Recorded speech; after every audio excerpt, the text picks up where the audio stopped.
Gentlemen, start your engines. Hondo, what are you doing, man? What do you mean what I'm doing? I'm practicing my lines. Let's hear it. Let's hear it. Gentlemen, start your engines.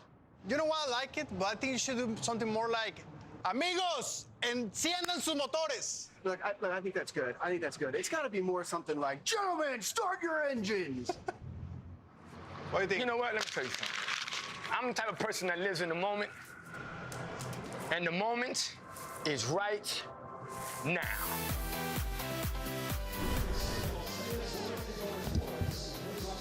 Team co-owner and Grammy Award-winning global superstar, Pitbull. Drivers, start your engines, let's go. You! That!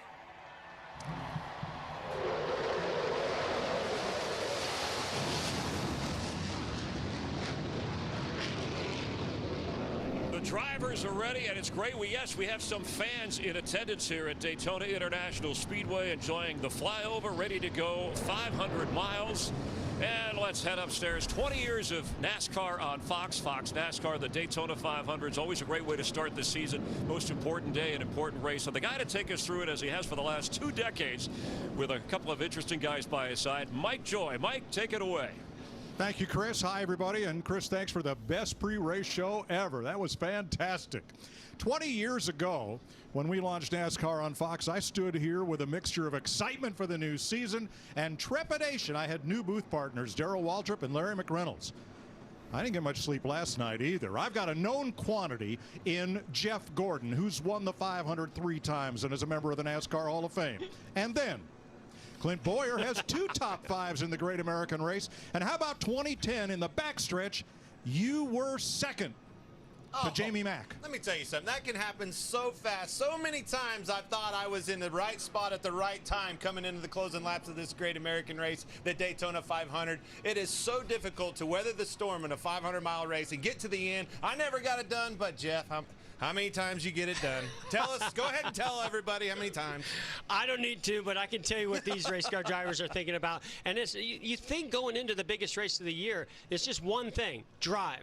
It is so much more than that, folks. You've got to figure out which lane you're going to choose, how you're going to listen to that individual in your ear, or your spotters telling you inside, outside, they're coming, big run. You got to get ready for green flag pit stops. Here, as we go on board the visor camera, you can just see there's vibrations. There's lanes that are opening up.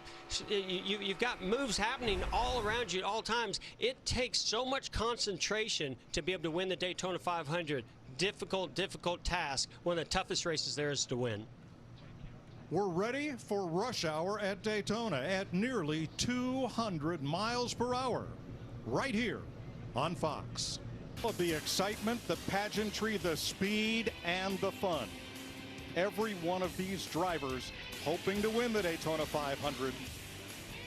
Got a harrowing reminder last year on the final lap of how dangerous this sport can be.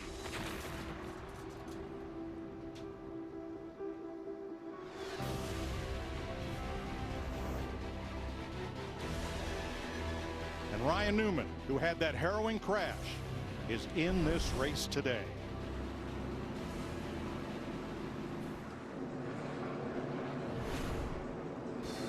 Fox NASCAR brings you the Daytona 500.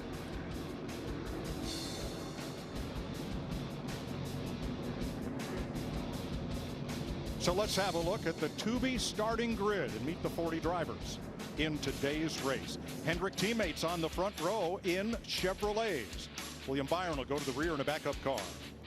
Austin Dillon won in 18. He starts right next to the driver. He spun out on the last lap to win it, Almarolia. A couple of youngsters trying to make some noise. Christopher Bell and Bubba Wallace in Toyotas. And 2 former Daytona 500 winners, Ryan Newman in 2008 and Kevin Harvick the year before. And row 5, Joey Logano, and beside him, Kyle Busch, 57 Cup wins, but never a 500 win. How about row 6, Ryan Preece, Chase Elliott, defending 2020 champion, never won the Daytona 500 yet. And row 7, Kyle Larson, Ryan Blaney alongside him, 2-time runner-up in the 500. Row 8, Daniel Suarez. You just heard his co-owner Pitbull give the command alongside Corey LaJoie. Let me take this thing over. Row 9, pair of teammates, David Ragan, Michael McDowell. Row 10, our very own Jay McMurray. Hasn't been in the cars in 2 years. Look out. Kurt Busch. And then Tricky Ricky Stenhouse, 2-time Super Speedway winner. Look out. Keep an eye on him and Chris Buescher, his teammate. Row 12, Matt DiDeBenedetto and Brad Keselowski. That's going to be a good one to keep an eye on. Bad Brad. Row 13, Denny Hamlin going for 3 straight, ladies and gentlemen. That's right, 3 straight. And his teammate, Martin Truex Jr. Going to be a fantastic row there. There's Rookie of the Year Cole Custer alongside Joey Gase in the 14th row. Double Xfinity champ Tyler Redick with Chase Briscoe. Erik Jones now driving for King Richard Petty and 62-year-old 1990 winner Derrik Cope. Quinn Houff in his second 500 and Ross Chastain moves to the Chip Ganassi team. Cody Ware makes his second Daytona 500 and the youngest driver in the field, 21-year-old Anthony Alfredo. Wisconsin Josh Bilicki is in his first 500 and B.J. McLeod in a brand new team that he co-owns with Matt Tifft. Then the drivers who were added to the field based on qualifying time, the Xfinity champ Austin Cindric, who won yesterday, and Kaz Gralla from Massachusetts. Let's say we dial up Denny Hamlin. Hey, Denny, this is Jeff and Clint, Mike up in the Fox Sports booth. How about you?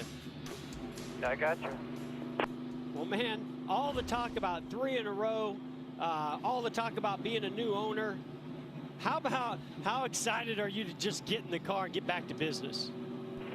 Definitely ready to go to work. You know, this is my first passion is being a driver, and you know, the opportunity today to do something no one else has done for my FedEx team is at the top of my priority list. So hopefully things work out. You know, I just won a shot inside 5 laps to go and give myself an opportunity.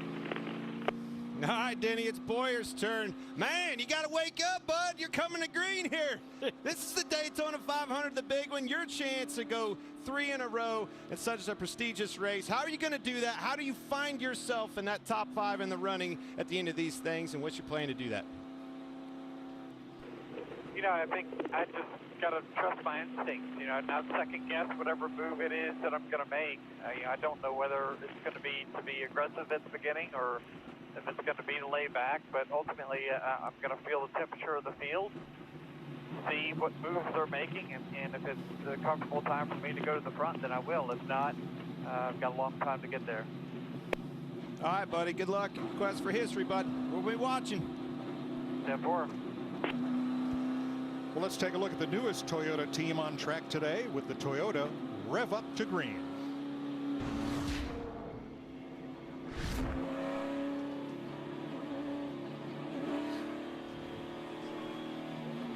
Daytona 500 winner Denny Hamlin with Bubba Wallace as the sole driver.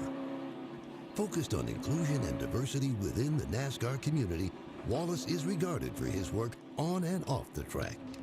Through their partnership with Toyota and Joe Gibbs Racing, 2311 Racing reestablishes Wallace to familiar territory and a place where he knows how to win. From an empty shop to building the first number 23 Camry, this team is ready to make their official debut for this year's Daytona 500. All right, let's check with our crew chief, Larry McReynolds. He's got his toolbox open and he's ready to tell us what's going to happen on a day that started out with rain showers, then had a good bit of sunshine, and now the clouds are coming. Yeah, I mean, Mike, teams prepare for this race for months before they ever get here. And normally when you get here, you get a ton of practice. These drivers have less than 1 hour of practice all week long. I get a feeling there's a lot of anxiety about what they have. And Mike, I get a feeling also who goes to victory lane, they won't talk about how fast their race car was. They'll talk about how good it drove. All right, let's get down to pit road for late breaking stories. Well, Mike, at 45 years old, Kevin Harvick is as competitive as ever, and he's ready to win this race for the second time. They brought a brand new race car, and they say it's the best and the fastest car they've ever had. Vince Welch. Well, Brad Keselowski will start this race in a backup car at the rear of the field, but he said it doesn't matter. The backup is as good as the primary. Keselowski has won 34 times and a championship. He's won all the big ones, but never the Daytona 500. He says he wants it, and he wants it bad, and he wants it today. Regan Smith. Kyle Busch is 0 for 15 in the Daytona 500, but the two-time champion and 57-time race winner feels very good about how his car is handling for today. He's going to check that last box later this afternoon is what he feels like. Thanks, folks.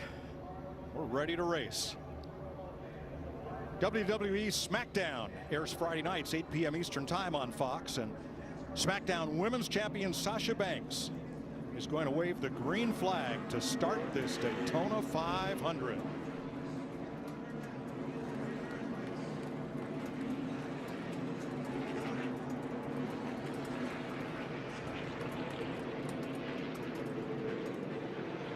Corvette pace car makes the turn to pit road, and here they come.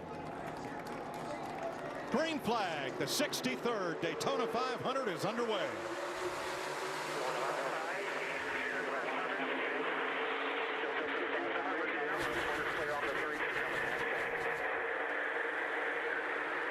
With you.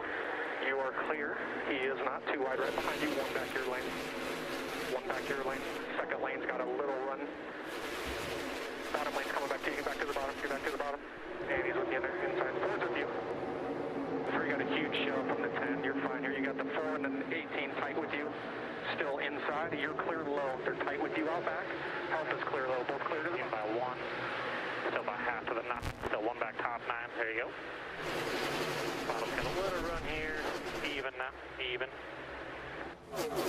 Hearing the driver spotters up on the roof as Alex Bowman, the Daytona 500 pole sitter for the second time, leads lap 1. Well, we've been talking all week long, Mike, as we led to the Daytona 500 about working with one another. There goes Kevin Harvick trying to go by our leader, Alex Bowman, but Kyle Busch up in that outside lane. But we've been talking about manufacturers working together. I thought for sure when I saw that 48 Ally Chevrolet jump down in front of Austin Dillon at the start of this race, that was orchestrated. But no, it didn't take long. He moved to that outside lane, Clint. Yeah, in this type of racing, you got friends out there. Those friends are your teammates and your allies. Your allies are the manufacturers. You're going to see Mustangs finding each other, Camrys finding each other, Chevrolets finding each other. That's the name of the game. You see the 11 going to the back. Maybe he's looking for Bubba right there, huh? Well, Clint, you were asking about how he's going to do it. Well, he's in the back now. Harvick leads lap number 2. And as we run lap number 3, a tradition that began in 2002, the Richard Childress Racing crew members raise 3 fingers, and so do many, many fans, as we remember the great Dale Earnhardt, who lost his life here on the final lap of the 2001 500, and whose greatest legacy is not his 7 championships, not all those wins, but that NASCAR took a leadership role in driver safety, and since that fatality, NASCAR has not had another one in any of its 3 national racing series.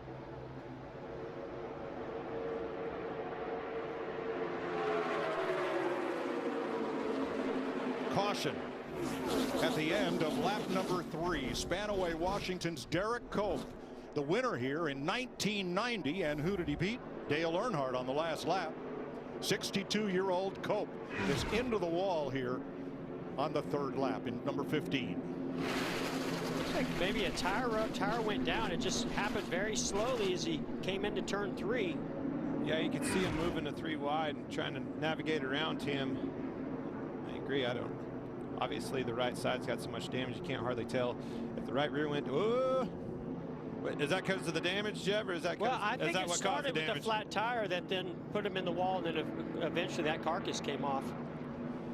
This was scheduled to be Cope's final race. He had not raced a Cup car in the last 16 years, doing this one-off ride here today.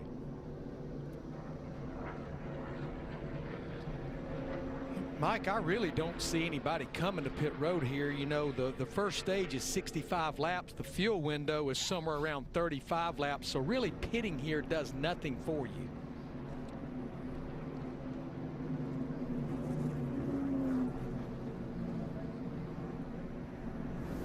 Under caution, let's take a look at today's race analysis, sponsored by Fox Nation.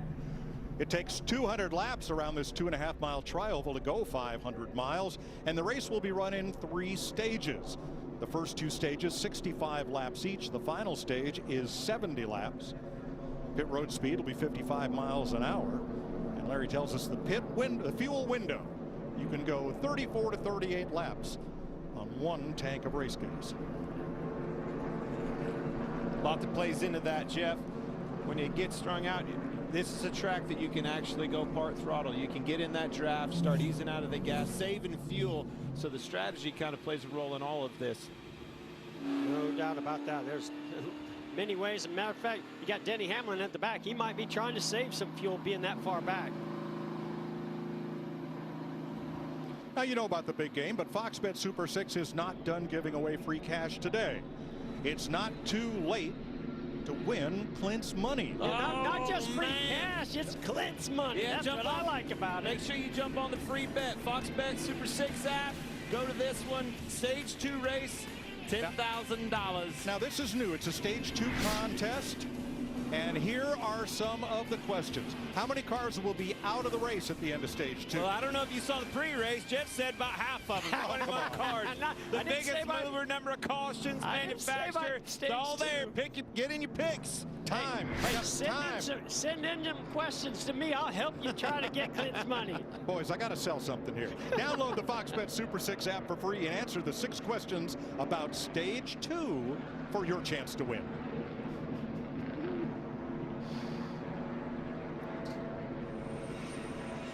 While that's going on, we got Kevin Harvick, Aric Almarolia, our top 2 cars, teammates at Stewart-Haas Racing.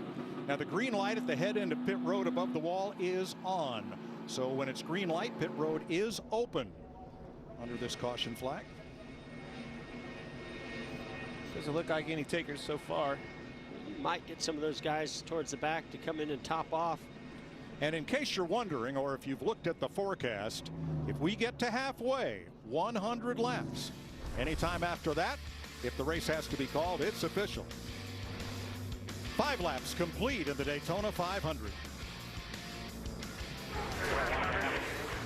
Caution at Daytona. Look at the left rear of Bubba Wallace's car. He had to start the race in the back due to inspection failure. He and Derrik got together on the racetrack. Cope ended up in the wall out of the race. Bubba in the pits making repairs, but he is back on track. Well, we wondered how Derrik Cope cut down a tire. It's very possible that contact between those two is what caused that. Pretty lucky, though, for Bubba Wallace that he was able to get on pit road and fix some of that damage. In partnership with Netflix's new NASCAR show, The Crew, Busch is interviewing for a spot on Kevin Harvick's race crew for this season. Tweet your answer to each question during the race for your chance to win. Here's Kevin with the first question. I've been racing most of my life, but winning never gets old. If you joined my crew, how would you help me celebrate in Victory Lane? I can tell you how I would. You can't. Easy. You are ineligible, Boyer. Tell you that right now. The product. All right, 6 laps completed. They're coming to complete 7, and they will do so under green. Ford's up front. Kevin Harvick outside Aric Almarolia, Christopher Bell, Ryan Newman, Alex Bowman, Joie Logano, and we're back to green. Clear down. 6 get a push for the 22. Still clear. 10 to 9. That's Tim Fedewa, Kevin Harvick spotter. Clear. Outside now. 6 tight. He's off it. 2 by 2 behind you. 6 is out there by himself. 22 trying to get to him. Man, how cool is it to see Ryan Newman challenging for the lead again at Daytona? Thinking the same thing, and look, Joie Logano is going to push him to be the sole leader right now. That is so cool. 4 Fords up front, then Christopher Bell's Toyota, and Ryan Preece's Chevrolet, third on the outside. You know, one of the things we've been talking about all week was Ford and where they were out on qualifying day. Cars just didn't show the speed that Chevrolets did, and then all of a sudden we get to the draft and look what we have up front. They just seem to not only have the speed, Clint, but have the stability to really get on one another's bumpers and push. They definitely have to have speed down here. That's part of the equation, but that old girl's got a handle. 3 wide off turn 2. Matt DiBenedetto, the 21. That white red roofed Wood Brothers Ford making it 3 wide with Aric Jones and Richard Petty's Chevrolet in the middle.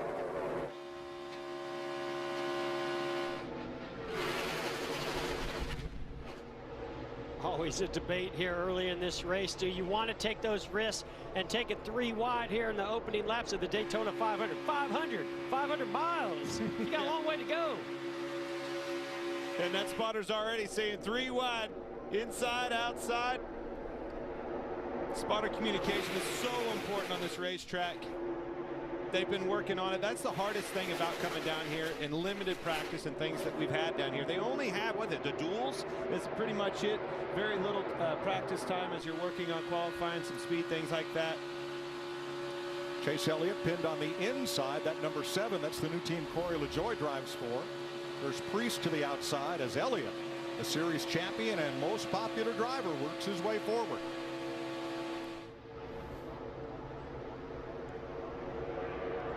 Chase hasn't, he didn't sit in the front row like some of his teammates.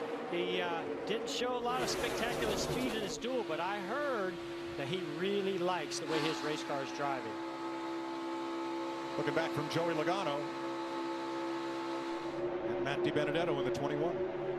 Now teammates right below them, Corey LaJoie in the 7, Jamie McMurray in the 77. How about that 43 in the middle, Aric Jones? You saw the high lane sort of got stacked up. Whoa!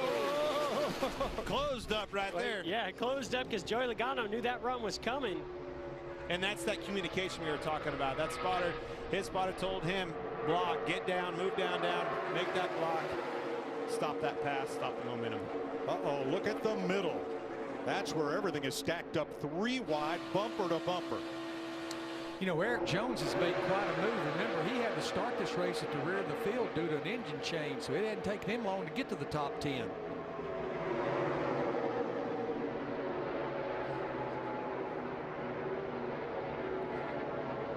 See those Chevrolets lined up in that outside lane. You got Ford, Toyota on the inside lane. You see some pretty big pushes by that 3-car Austin Dillon. He won his duel race really, really fast. He's pushing hard, very aggressive. Obviously, you're seeing more of that today. Not a lot of cars in that middle lane, but they don't appear to be getting shot backwards like we often see when they're 3 wide. Well, there's a little bit of help, and you know, there is the way the air gets funneled into the middle. It'll open up the door just like this for Joey Logano. You can make some moves, but you do have to have somebody behind you breaking a little bit of that air as it trips over that rear spoiler. And you also have to have confidence in those cars around you. As you come into the corners, that thing wants to get loose. As you exit the corners, a lot of times you'll get tight in that pocket of air that he's talking about. But there's definitely a pocket. If you use it right and you have the right help behind you, you can go to your advantage. And no surprise that it's Joey Logano leading the charge on that middle lane. He's an aggressive super speedway racer. Now Logano drops to the inside. Kurt Busch in the number 1 now has the middle. A video dropped earlier today in which Busch hints at retirement, possibly at the end of this season. Long year. Yes, and it's just started. Well, he does have the most starts of anybody in the field today. And he's the only driver in this race that was in the 2001 Daytona 500. That's like back in your era, Jeff. Oh, no. Almarolia, Bowman. Oh, the 24's on his side. Remember what I said, Clint, about 21 cars? I don't know if we got there, but man, that took out a lot of race cars and a lot of great race cars in there. I know Aric Almarolia was one of the front ones up front, so anytime that happens up front, you're going to take out a lot of them. There's Jamie McMurray. All these cars stuck in that mud. We've had heavy rain down here overnight. Redick. That is a dozen of destruction. When we talk about being aggressive, bump drafting, switching lanes here early on, only 14 laps into this 200-lap race. Oh, Aric Almarolia, who won his dual race, thought he had a great shot for the 500. All torn up. Here is Almarola's audio. I have no vitals. Yeah, I'm okay. Wow. Unbelievable. Unbelievable. Well, fast race car. And you saw Ryan Newman climbing out okay. Christopher Bell, new to the Joe Gibbs Toyota team in the 20. And Aric Almarolia racing hard here. Watch the 10 and the 20 down on the bottom. You can see the outside 48 Alex Bowman doing a little side drafting to the right side of Aric Almarolia. And I see a gap in between Aric and the 20 car. And look at the push coming from Kyle Busch to his teammate Christopher Bell. Now that's going to get him to the rear bumper. Big shot. Oh, he just got over on that right side.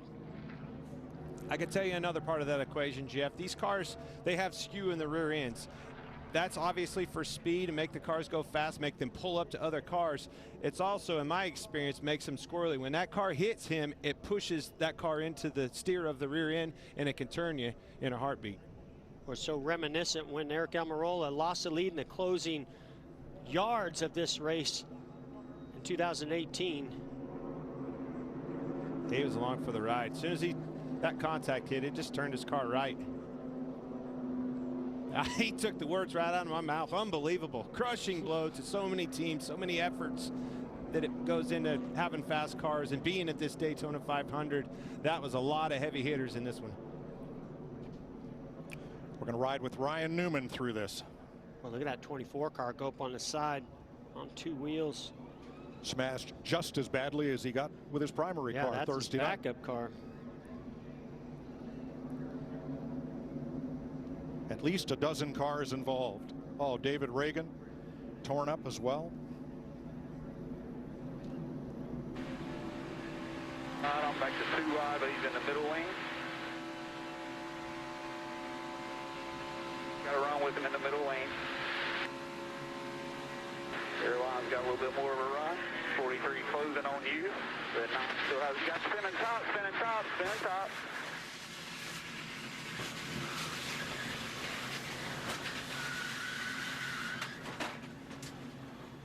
Just nothing you can do when it happens up front like that.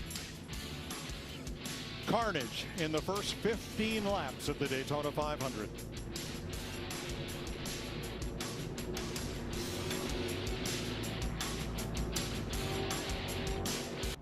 (1981). That is stock car racing's king, Richard Petty, scoring his 7th Daytona 500 win, a mark that will likely never be equal. Well, Mother Nature didn't like that wreck either, because a couple of lightning bolts within 3 miles of the racetrack have brought us to a red flag until that moves away. Here is another look.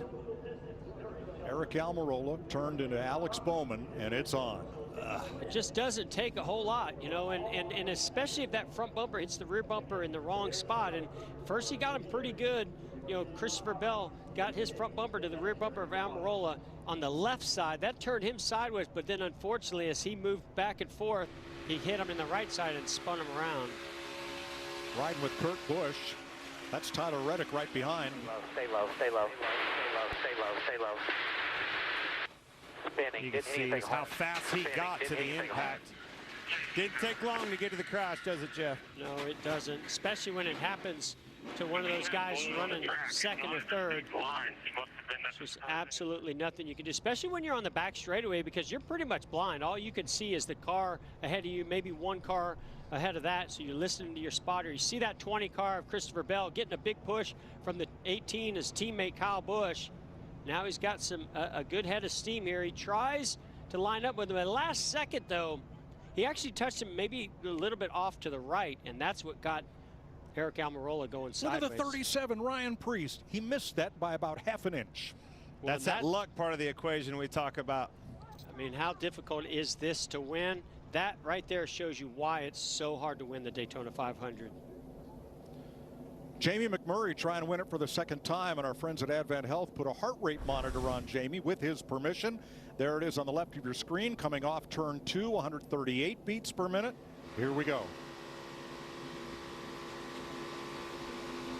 he's got to run. He had to check up. He's trying to get through the middle, so his heart rate's starting to go up already. Worst case scenario, too, has that big run coming up on what we all know is happening. Jumps on the brakes here, a little wheel hop. He's in it at that point. Look at that heart rate skyrocketing. Jamie McMurray started this race at a heart rate of 100, so that tells you the intensity early on the Daytona 500 for a guy like Jamie McMurray. You'll see the list of 16 cars involved in the wreck, but let me put this in perspective. 155 was Jamie's max heart rate in that crash. When Neil Armstrong landed on the moon, that was supposed to be computer controlled. There was a glitch. They gave him the controls for the final touchdown. His heart rate spiked at 156. Why do you know that? How do you know that? It will just keep on coming, Clint. It's unbelievable. I tell you what was equally as unbelievable is how quickly it moved back down. But I'm going to tell you, that wasn't bad. That was not bad for a heart rate with, what, 15, 16 cars piled up in front of you, 200 mile an hour. I'm going to tell you, he's pretty good shape, Jeff. I'm pretty sure my heart rate would have been spiked to the roof if I was landing on the moon. Man. A lot of good cars torn up in that one, and nowhere to go, no way to avoid it. I mentioned Preece. He got very lucky, skilled and lucky. A lot of people's luck ran out right there. A lot of guys did, and you know, Mike, you're just along for the ride. There's nothing that you can do in those situations when they're all stacked on top of one another. And you know, this is why these guys got to be a little more careful of this bump drafting. They do it so casually and get so comfortable with it, Clint, that it just becomes a natural thing. Now, those that didn't get caught up in that, it's a total reset. Unfortunately, it came at a huge cost to 16 cars. So, Clint, what do you think of Denny Hamlin's decision to drop way to the back there with Bubba Wallace? How's that look now? Took the words right out of my mouth. Exactly what I was going at. That's the reason it's so hard to win three Daytona 500s in a row. It's decisions like that. Hey, it's going to happen early. Let's get out of here. He talked about it in the pre-race show, and he just lived it again. And by the way, he's living to see another lap. Well, and I think it was by choice that Denny Hamlin decided to go to the back early in this race to play it safe. We'll have to find out if we get a chance to talk to him. But Bubba Wallace, that was not the case. He actually took a bad situation, and that sent him to the back because of fixing the damage on pit road. But end up being pretty lucky for him in this situation. But the other thing we talk about is teammates, teamwork, and how they use that for your strategy to set yourself up to the end of this race to be in position. You've got two Hendrick cars out. They're in that wreck. Both Roush cars, two front row cars. That is a huge part of the equation of getting yourself in a position to win this race. Now, we have talked about the skew that is built into these cars and how that may well have been a contributing factor in this crash. Here's Larry Mack. Yeah, I mean, Mike, you would think that these cars go straight down the straightaway just like your passenger car will on the highway, but they do things with the rear end housing to try to get the rear spoiler out of the air. That rear spoiler is 9 inches tall, so if you can skew that rear end to get that right rear corner out of the air, then obviously it's going to help the drag of the race car. So what Clint talked about, this is what you would do at a Daytona Talladega. You're going to skew it the opposite way. So when Christopher Bell got into him right there on that right rear corner, it was already turned just a little bit, and it just turns it straight right when you get up there and bump it when you've got that toe or that skew for a Daytona or Talladega. So there is some of the cause. Here is the effect. Oof. Big crunch to the front nose. And you know, Aric Almarolia, he's prepared for this. He's looking in his mirror, spotters telling him big run coming. You're just holding the wheel straight, knowing that bump is going to come. And then if you're Christopher Bell, you're trying to square up on the rear bumper. It just looked to me like one car moved left and the other car moved right at the worst possible time as they made contact. Yeah, absolutely. You're right. As you're looking in the mirror, that spotter's telling you, all right, 3, 2, 1. That's telling you how close he's getting. As soon as he feels that, as soon as you feel that big bump coming, that car's going to do something. It's going to go one way or another. You got to be able to react. Unfortunately, there was nothing he could do. It literally spun out. In 2018, Almarolia was leading the 500 on the backstretch in the final lap, and he got Marshall Dillon. Austin won the race, and Almarolia was climbing out of his car in a location very similar to where that car comes to rest right now.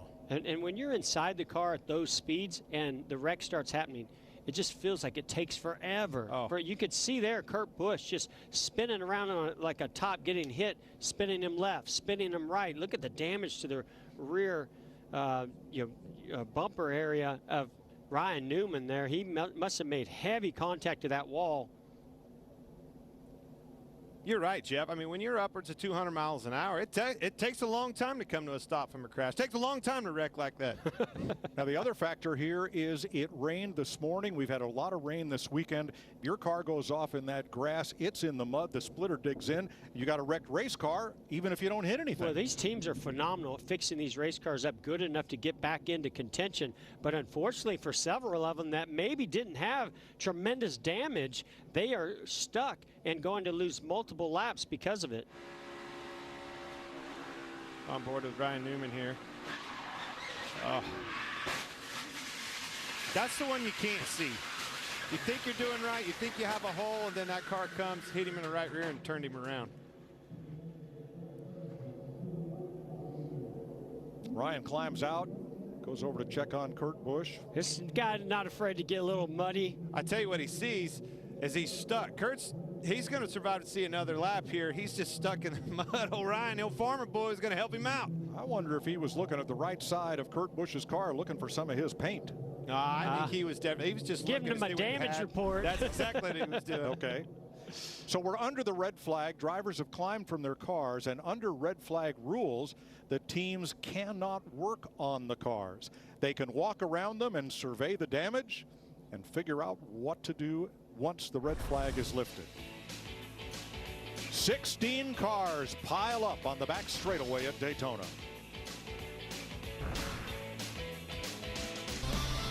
The big one already on lap 14 of the Daytona 500.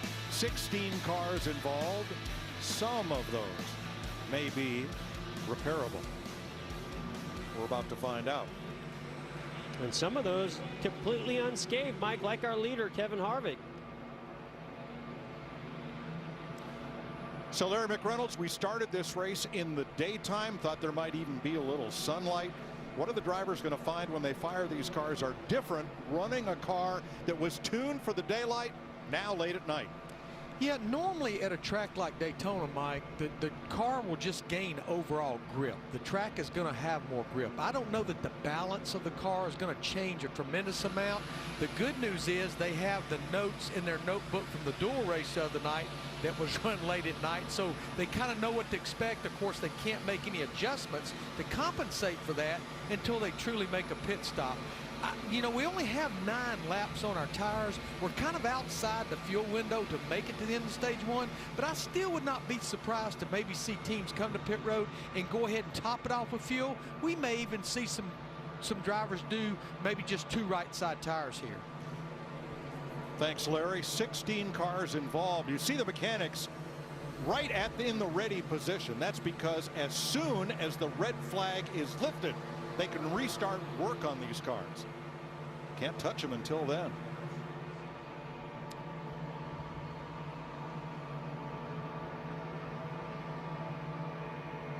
That one of Mark Truex Jr. is going to take a good amount of work to get competitive. I mean, that car is still going to be out there on the track, but can they do enough work under the policy, right? The damaged vehicle policy yep. to get it back up to speed, because if they can get it up to minimum speed, then they can come down if there's some cautions and actually get that car in a decent place. Now this is Michael McDowell, who like many drivers came onto pit road.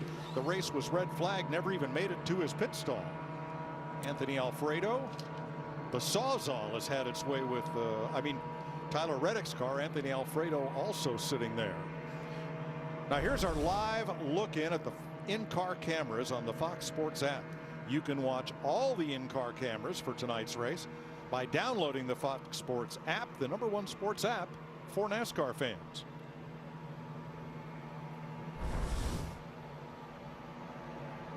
You know, Mike, you mentioned that damaged vehicle policy clock, and just to iterate, it's a 6-minute clock, and it's a cumulative, and that includes entering and exiting pit road. Now, once you get that car back up to full speed, which could not happen until we have a restart, the clock goes away. You can continue to work on it in future cautions, but you only have 6 minutes total under this caution to get that car back up to speed. And that is not a lot of time. Now, we are in stage 1. This race is run in 3 stages. When we get to stage 2, we're going to give away some of Clint's money. Oh, hey, yeah. Now, before we do, for grabs. whoops, look at Chase Briscoe. He went out for fast food early in the rain delay in his fire suit at the drive-up window. All right, Fox Bet Super 6 stage 2 questions. By the end of stage 2, how many cars will be out of the race? I think we all underestimated the number of cars eliminated. Yep. Biggest mover. Number of cautions. Which manufacturer will win this thing, stage 2? Which team will win? And which of the drivers that are selected will finish highest? Now, mind you, stage 2, guys. We're not even halfway through stage 1. A lot of racing. Jump on foxbet.com. Make sure you put in your picks. $10,000 on the line. Oh, it's my money. That one might sting a little. Know it. I wonder what the over-under is on cars out of the race by the end of stage 2. Kevin Harvick texted me during the break just a little bit ago. He said, man, are we really going to get back going? You know, now that you're a TV guy, so when you're a racer down under these rain delays, Mike, everybody's kind of texting one another, trying to get to NASCAR. Anybody got any updates? Are we going to call this thing? We're not. Kevin texted me earlier. I think he was on his PJs in his couch. I told him, hey, buddy, you better grab a coffee. I think you're going to be getting back in. He's like, no way. It's getting close to my bedtime. You know, that guy's getting old. Yeah, he's getting up there. Well, that heart rate's getting ready to go up. You saw Jamie McMurray. We went on board with him. That resting heart rate of 82. When that wreck happened, that spiked all the way up to 155 beats per minute. So man, look at the mud. You got on a natural car. cup of coffee when you get in these race cars. Look at the mud on Tyler Reddick's car right here. What's left of it? This does not fall under minor adjustments right here. That was a high-dollar race car. I don't see that one getting up to minimum speed. Wow, look at that. Yeah, they're under that policy of how do we just go make a lap and gain one position. That's like DiDeBenedetto said. Right. If he can make a lap, they will finish ahead of all the drivers whose cars are in the garage. And a lap might be asking a lot right there. It might be more difficult than they think to make a lap. You know, Brad, he was one of the ones we saw earlier in that accordion effect when William Byron made the move to the outside, stacked him up, Bubba, and then Brad was the third one in line. Be interesting if he keeps going. Let's look at this left front right here. Doesn't look bad. I think he's ready. Now, if you're going to right there's little. If you're going to continue in the race, as Larry said, you must get to minimum speed. That means you must run a lap at least 170 miles per hour. That's pretty doable. For most of those cars, yes. Some of them, not so much. Getting ready to refire engines and restart the Daytona 500. That is the north turn of the Beach Road Course. Up the sand and then down what is now Route A1A. In 1959, they came to this speedway, and there's the photo finish of the first Daytona 500. Lee Petty's Oldsmobile 42 was the winner. Here is the Harley Earl Trophy that awaits tonight's winner. He receives a miniature of this big one that he's going to have. May need help hoisting by the time this is over. Hey, you never forget your first time, right? Well, the first time I was in Daytona, Dad and we decided to come down here and tackle Speed Weeks. Brought the modified down. Never forget it. He bought him a brand new dually. We come down here, the thing blew up halfway. He was so mad.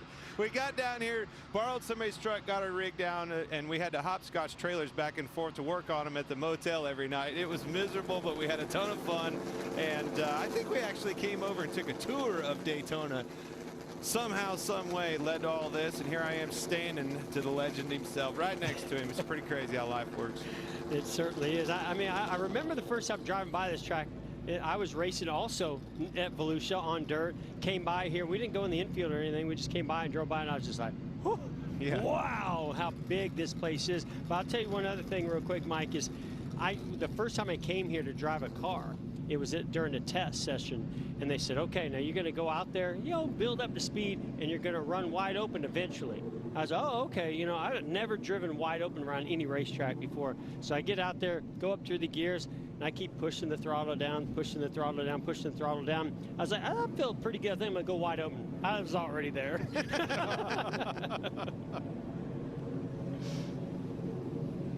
So how much has changed since we dropped the green flag around 3 p.m.? Air temperature down 12, and the track temperature, the racing surface, down 14. The old hot rod's going to stick pretty good now. That's right. It's going to feel better inside the car, I can tell you that. But main thing is they're going to have more grip. Possibly something like that on a back straightaway doesn't happen now.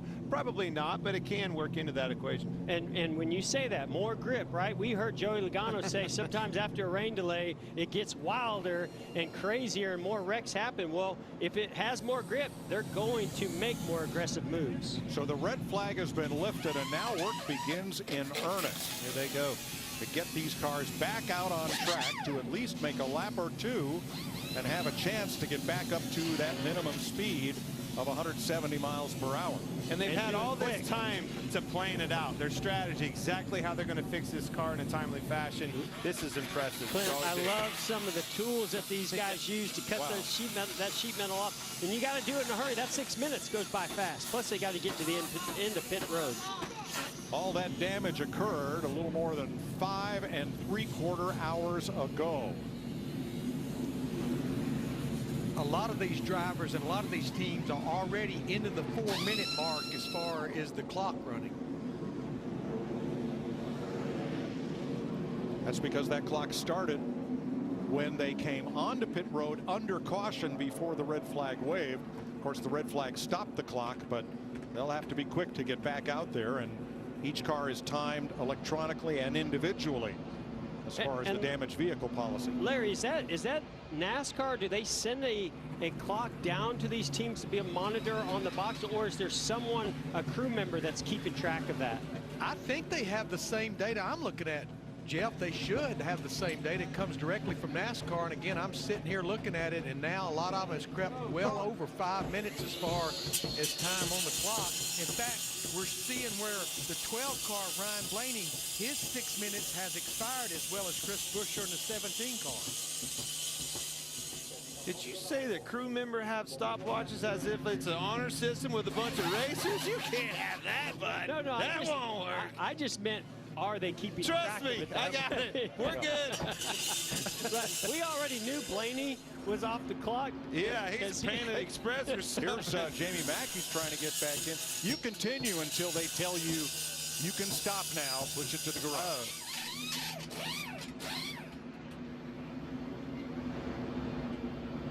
Certainly wasn't going to miss that pit board sign. See how bright that thing was? 95 beats per minute. He's barely running. Just idling. It's building. Yeah. Getting ready to go again. He's getting nervous about that clock. Tyler Reddick's. Oh, I bet he reset the wheel. A lot of times you'll get the toe knocked off, and how you had that wheel set when you started after a big wreck, the way that thing looks like it's been in, I guarantee you had to reset the wheel.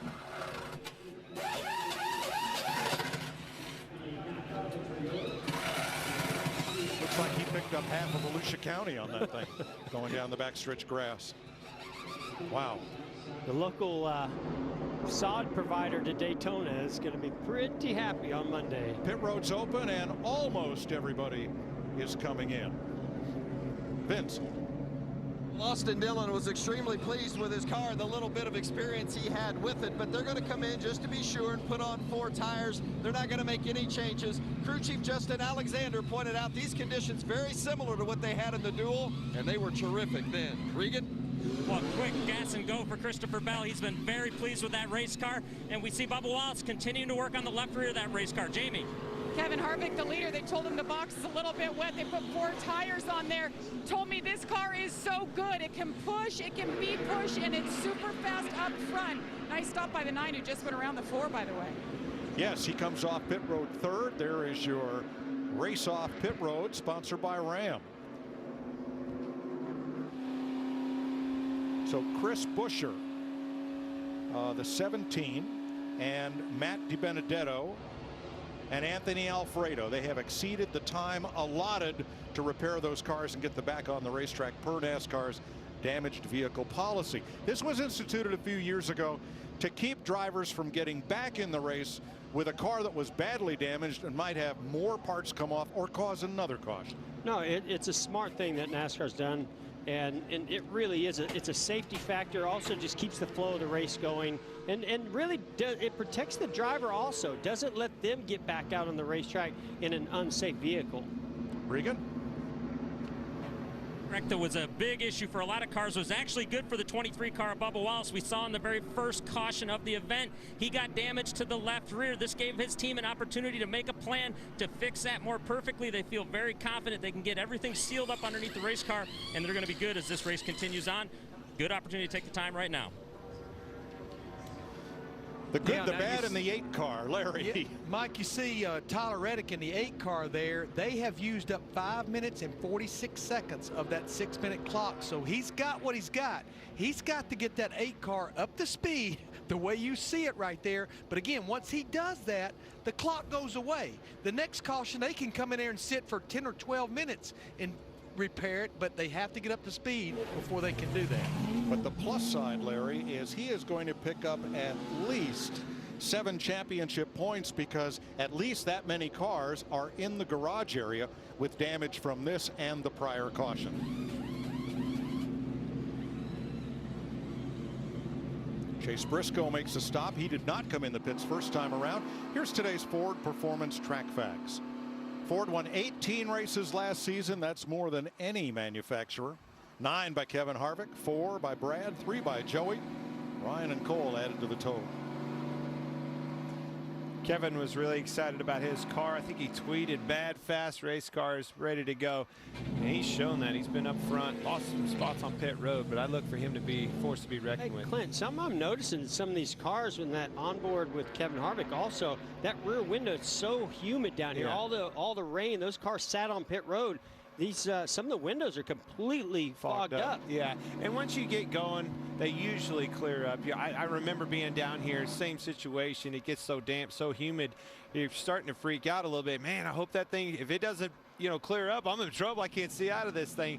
But once you get some air flowing, they do. Now, Denny Hamlin, the defending champion of the 500, will restart 13th. His sponsor FedEx salutes their team members for continuing to deliver throughout the pandemic. And today's special Where Now Meets Next paint scheme is a nod to those helping to distribute vaccines across the country, helping us all get to next.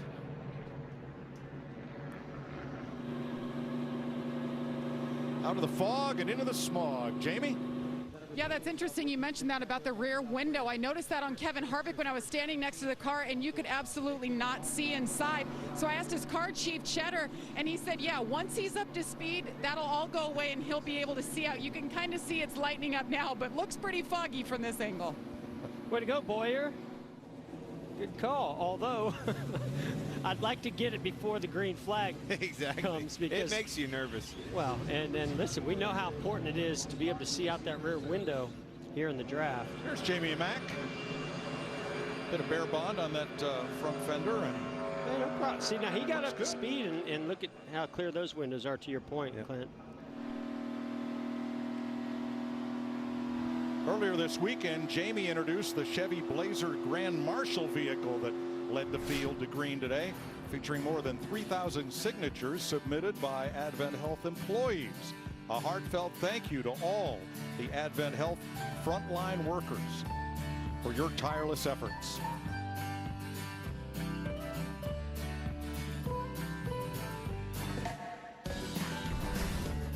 Absolutely, I like that. Can't thank them enough. All their hard work's tireless, never ending. McMurray is 2 laps down due to damage and being, I think, stuck in the mud out there. You can 26th. see, and you saw in that shot we had just a minute ago, that front splitter is pushed up quite a bit, so that's going to hurt the speed and the front downforce in that car a lot. Still a little bit of track drying going on in the tri-oval area as we roll under caution with 19 of 200 laps complete.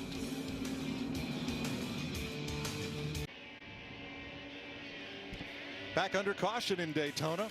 Millions of kids nationwide are without normal access to sports and play due to COVID-19. Fox Sports and Good Sports are restoring play through donations of brand new gear, including speed-themed fitness equipment for the boys and girls clubs of Volusia and Flagler counties to celebrate the Daytona 500 and help provide active programming for their members. Text PLAY to the number on your screen to help keep kids in the game. That dude's ready, isn't he? Huh? Got his seat all fixed up. Hanging with Dad.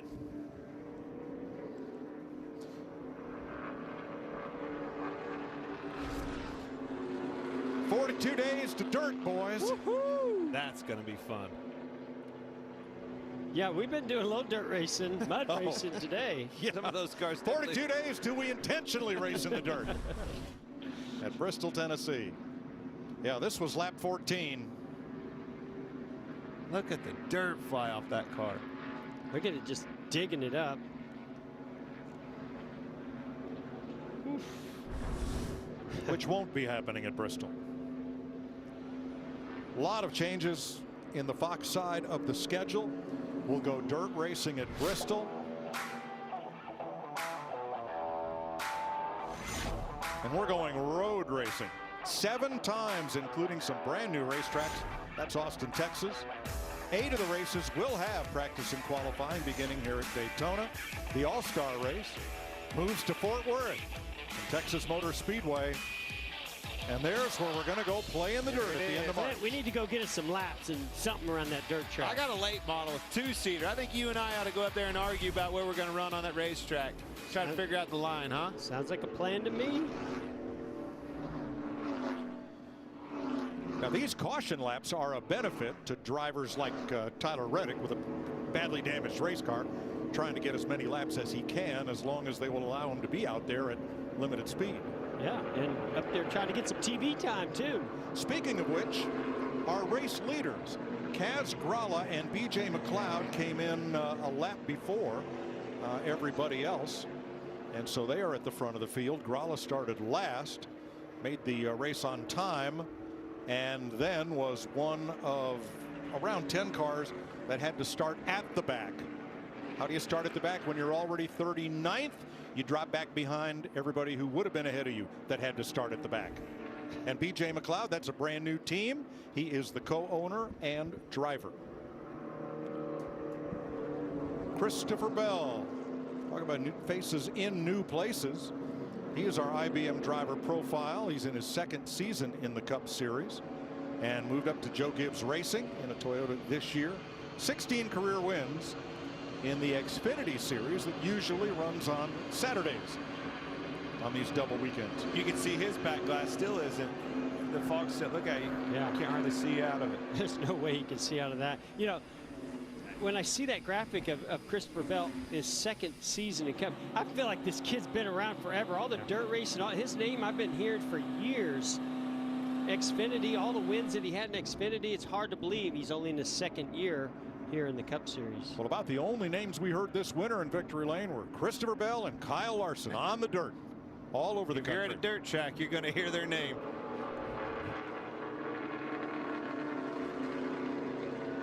Let's take a look at what's ahead on Race Hub this week. Next week on NASCAR Race Hub, presented by Wendy's. We hear from the Cup, Xfinity, and Camping World Truck Series winners in Winners Wrap-Up. Plus, it's back. Radioactive returns with a vengeance. Don't miss what got your favorite drivers hot under the collar. And we're celebrating the life of a legend, Dale Earnhardt. 20 years later, we reflect on his legacy and how much he meant to the sport. It's all next week on NASCAR Race Hub. Weeknights 6 p.m. Eastern, only on FS1.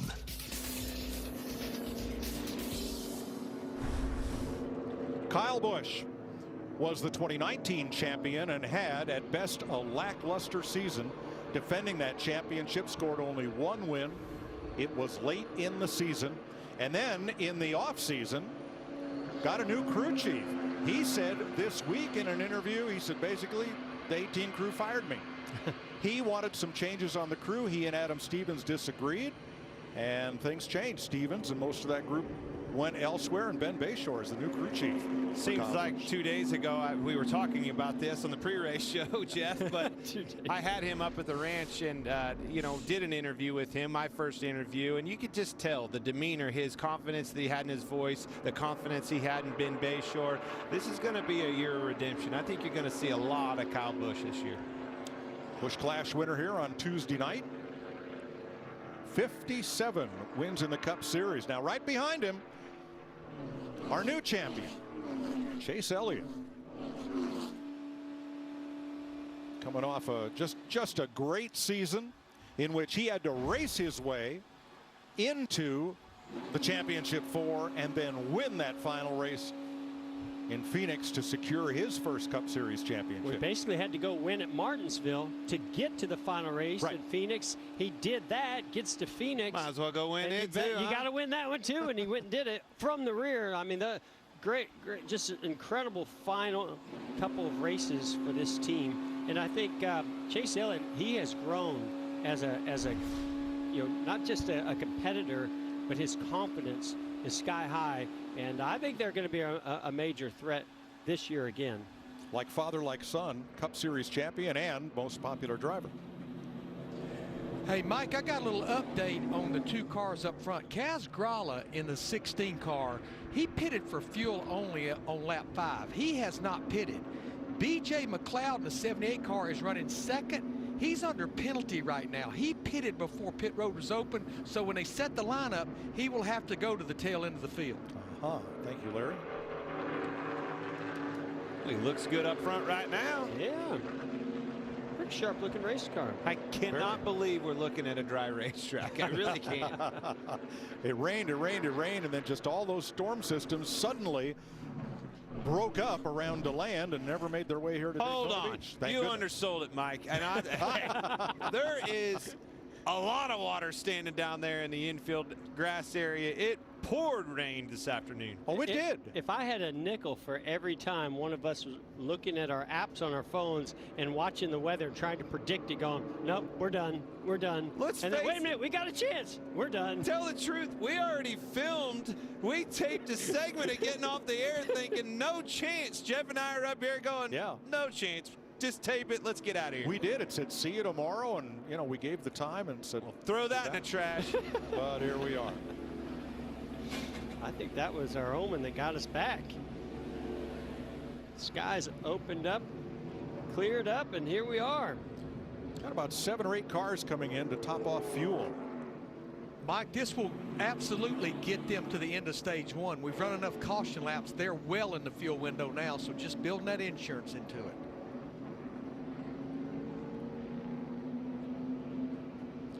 Jet dryers getting ready to head for home. And we're getting ready to restart the 63rd Daytona 500. Kaz Grala from Massachusetts in his first 500. He is the race leader as we get ready to return from that red flag. The Daytona 500 on Fox is sponsored by KFC. Earlier this afternoon, WWE SmackDown Women's Champion Sasha Banks waved the green flag to start the race. Here's Michael Cole with a preview of what's ahead this week on SmackDown.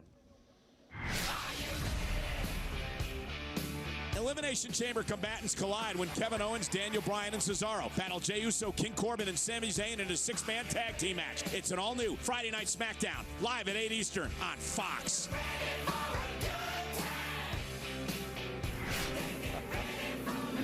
Kaz Grala comes to pit road for tires and fuel.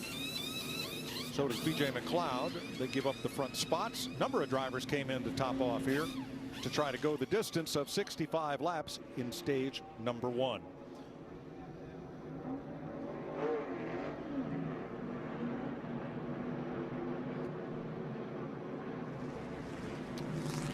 Bunch of Chevrolets up front to get us back going, and then some Fords. One Toyota, Denny Hamlin there in the top 10. Now those words you've been waiting 6.5 hours to hear. Green flag next time by. I love those words, Mike. I'm ready. Man, with all the damage under that caution, it's going to be interesting to see who works with who, who's looking for who. Obviously see two teammates starting on the inside right here. Be interesting to see how they do. From 16th on back, just pitted, Kyle Busch on back. Chase Elliott, Austin Dillon, Kyle Larson, Ryan Preece, and Ricky Stenhouse. 5 Chevrolets at the front of the field on this restart. Then the Fords of Custer and Cindric, Hamlin's Toyota, Harvick and Keselowski in Fords. Those are your top 10.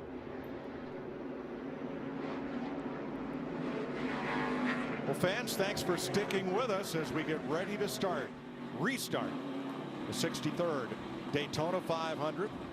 They approach the Geico restart zone. Anywhere in that area, the control car, the leader, Chase Elliott, can hit the gas, and we'll ride along and listen. Here we go.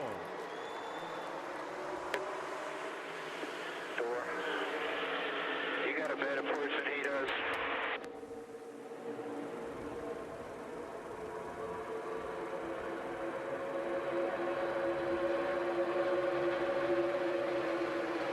Even gap and a half coming to you. Here comes a pretty good push.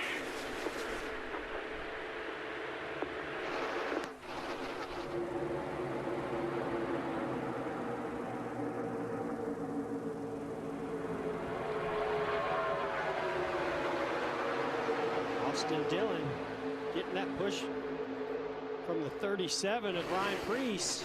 Takes the lead.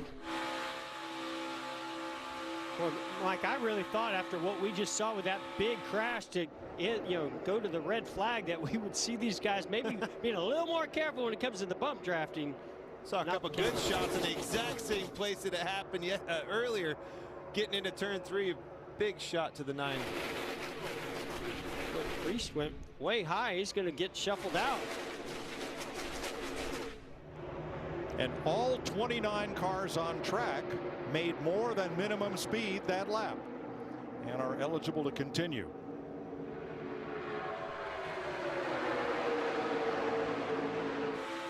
Cole Custer on the outside. Right behind him, you ride with Denny Hamlin. Yeah, he's not going to go to the back anymore, folks. He's there. He's in the front. You're going to see the aggressive and calculated Denny Hamlin for the rest of this race. And comfortable up there.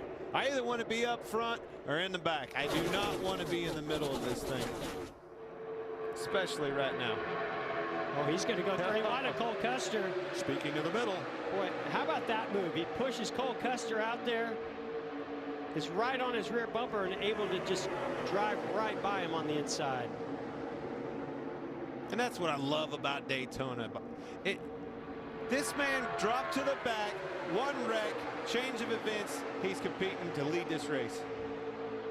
And Cole Custer's going all the way towards the back. 2 Daytona 500 winners on point. Dillon on the inside, Hamlin, 3-time winner on the outside.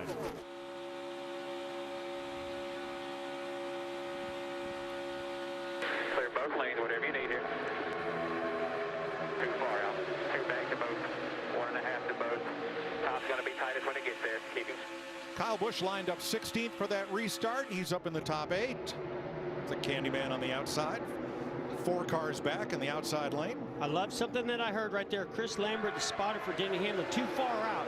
If you get too far out in front, it's so easy for those cars that are lined up behind you to get a big run and build so much momentum that you can't hold them back. You can't block them. And even if it's a teammate behind you, you'll get such a run that he's got to go. If he hit him in the rear end, it would spin him around and cause another crash. Denny did a great job, him and his teammate, of controlling that block, moving down, moving up, slowing those runs down, keeping them in front.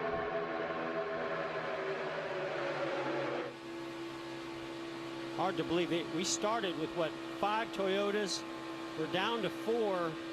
Bell's all the way back in 18th, but 3 of them are up towards the front.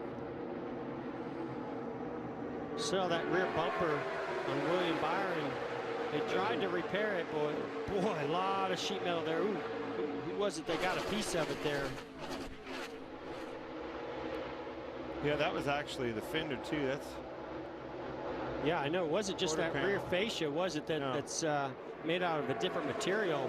That was actually the left rear quarter panel. If the rear fascia is gone, it looks like it's still hanging on there, because you cannot run here per the NASCAR rule if that rear fascia, that rear bumper's gone. It's still hanging on there, though. And Larry, he'll need to pit, because if he loses that out on the track, they can't go get another one, can they? Yeah, because that's a mandatory piece. They can, Mike. Thank you. They can replace that, yes. Flagger's got a black flag in his hand, boys. I'd say the 24 is going to have to pit and get that fixed. I mistakenly said Kyle was back at row 8 on the restart. He was until those cars peeled off at the last minute to get fuel before we restarted. So now these guys are starting to think about 500 miles, Mike. they finally jockeyed for position as the black flag waves for William Byron. That rear bumper cover and fascia is just about to get ripped off that race car. But these guys are now single file. They're in that mode of, okay, what do we got to do here to get to the end of this stage and then battle it out among ourselves for those stage points? We need to ride right there. I like where you're at. We're not in the lead. I don't care. Just ride. Make some laps. Log laps. And there's something about that high line, Clint. As soon as that leader starts running that high line and nobody starts fighting him for that position, they all seem to get single file real quick. I call it the Dale Jr. line. He was the one that started that thing, and as soon as it happened, everybody tries to. If you get in the lead, you try to get up there and make it happen. Byron and guys, just to clarify on William Byron, he's on pit road. He met minimum speed. He doesn't have to worry about that clock anymore. They can take as much time as they want to repair that car. Thanks, Larry. 24 cars are on the lead lap, back to the 78 of B.J. McLeod. McMurray and Redick are 2 laps down. Byron 3 laps. Truex and Kurt Busch 4 laps back in 29th position. 11 cars are out of the race. 36 laps complete, race fans. Instead of going to a commercial break, we're going to stay right here and go Toyota all out. Hey, you see this? I'm excited to return to the Toyota racing family. They put their faith in me at a young age, which I am incredibly grateful for. Hamlin on point. Whoa, Quinn Houff and Chase Briscoe. And caution is out for the 3rd time at lap 38. I had just looked up naturally and was looking where the 14 was. He was back in like a 3-car pack off of the field a little bit. Now, those cars were on the lead lap in 22nd and 23rd positions. Doesn't look like Chase has got too much damage. But he's rolling slow, Clint. And the window net's down on Quinn Houff, which means that he is okay, but the car is not. See, he's just trying to nurture that left front tire from coming apart, tearing up the front fender, limping back to pit road. Yeah, we're going to have to back it up a little bit more. They're already spun right there. Clearly contact or something happened between these two guys that got him collected and went for a heck of a spin down the front straightaway. Looked like the whole right rear was down on Quinn Houff's car. Yeah, he definitely was in. Here is what Houff said. What, left rear? I don't know. It's off the here. This tire blew because I ran over something when he threw it off and hit my windshield. He ran over the quarter panel that came off the 24 car. I was going to say the same thing. We saw when that quarter panel came off the 24 car, William Byron, it flew back and hit a car, and it was the 00 of Quinn Houff that definitely hit it first. In addition to that panel, which is a fiberglass-like material, something was off there throwing sparks. There was metal support structure, and that's likely what cut that tire down. Yeah, I think that was the back half of the quarter panel. And left the rear quarter panel. Definitely metal. And B.J. McLeod run over it as well. Another piece. So, good chance, right? As you heard him say on the radio, left rear tire goes down. you're along for the ride at that point, and somewhere within that, Chase Briscoe was just an innocent right in his victim. lap. You saw Quinn Houff climbing into the ambulance to take the mandatory ride to the Advent Health Care Center, and the right front is torn up on Briscoe. He was trying so hard. Got to be very careful to. But he was going to go a lap down, and you know what happens when you think you're going to go a lap down, you start going a little faster, and that tire comes apart. That was a lot of damage there. Hood off. Such a tough thing to weigh out there. You're right, Jeff. Can't go a lap down, and you know the spotter the crew chief's in his ear telling him, man, make sure you stay on the lead lap. It's so important. But this early in the game, it's probably a lot better than having that huge damage on the front of that car. Third caution flag in the Daytona 500. This one for Quinn Houff.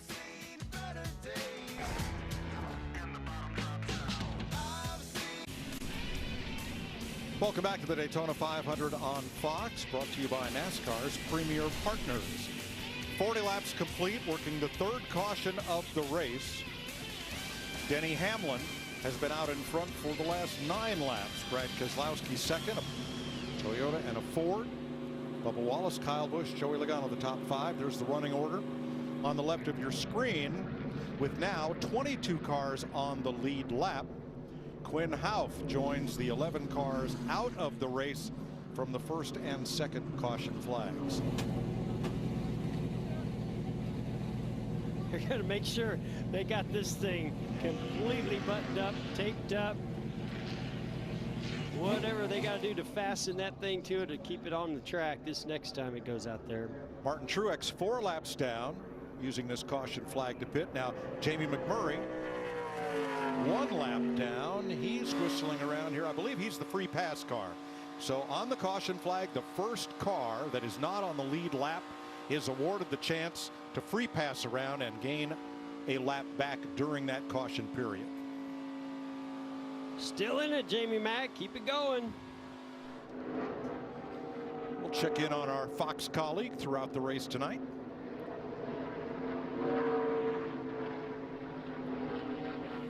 There's our Fox visor cam. And thank you, Bubba Wallace, for wearing that for us. The digital dash, all part of the electronic engine management system. Big wide mirror there. Oh, yeah, you want to see anything and everything that might be coming to your outside, inside. You see that side mirror. Interesting to see the orange line in it. What is that, Jeff? Well, I know that's something that Denny puts into his left side mirror, so I feel confident that Bubba's adopted that too. And it just gives you an idea of depth perception of that car that's behind you. Maybe they're creeping up to your left rear, and you know when they cross above that line that they're at the plane of your rear bumper. I've noticed he's only got 2, Jeff. When when I was side by side with you, you had what, 10, 5, one on you at all times. So that little round mirror, I was like, where's Boyd? kept there to the inside of the car. Unlike the mirror on your passenger car, that's all for aero, so it doesn't create any drag on the outside. But it's effective because you don't use that for the positioning of the car that might be in your blind spot. Don't you just want to know, is he there, is he not there? Well, you're very limited too what NASCAR will allow you to do there as far as the size of the mirror and what you can see. It's not like you can just put a big mirror and hang it out the left side window like on your street car. And as things progress, years went by, that gap in between that window net keeps getting tighter and tighter and tighter, which creates a different side mirror for everybody. Well, and a lot of it, Clint, is safety. Look right here at Chase Elliott's car. You can see that opening, as you mentioned, is very small, and that's to prevent any debris, tire, anything from coming into that left side window. So that's a good safety feature, but it's also created a little bit of an aerodynamic opportunity there for these race teams. They'll take advantage of anything they can. All right, Larry, they keep shutting these cars off as they roll around under caution. I mean, come on, the gas is free, right? Yeah, I mean, what thing if you're saving fuel, even if you know you're going to pit at the end of stage 1, the more fuel you can save, the least amount they have to dump in it, Mike. Plus, it also cools the car back down when they shut the engine off. Oh. I was going to say, and at the end of this thing, if you need it, it's priceless. Right. I noticed here, looking at Joie Logano, that shield, it's not clear, right? So did they, it may be just a smoke shield so he can see through it even at nighttime, but normally I would have gone to a clear shield at night. I don't know if they even thought about that, but also there's something on the top of his helmet I'm trying to figure out what that is. He ran that shield in the duels. Noticed the same thing, and it caught me off guard. Everybody's eyes are different. Everybody's sensitive to different things. You always never know what somebody's going to. Obviously, Denny's got a clear one, but I do agree. I have no idea what that white thing is on the top of his helmet. Definitely different. And there's a lot of different helmet manufacturers. Hamlin likes a Schubert. A lot of drivers like Stilo or Bell. Yeah, Rye. Yes. And a lot of it is the inlet. You see in the back of Kurt Busch's helmet where that hose comes in. That puts a little fresh, cool air. It's not air conditioning necessarily, but it just gives you something to keep you a little cooler and fresher inside that helmet. Go to the Fox Bet Super 6 app. Still time to play Clint's Stage 2 contest and take his money. Win $10,000 for sure. All right, we're going to come green this time. Hamlin, Keselowski. Hamlin elects the outside. That is the leader's choice, which lane to restart in. And we're back to green.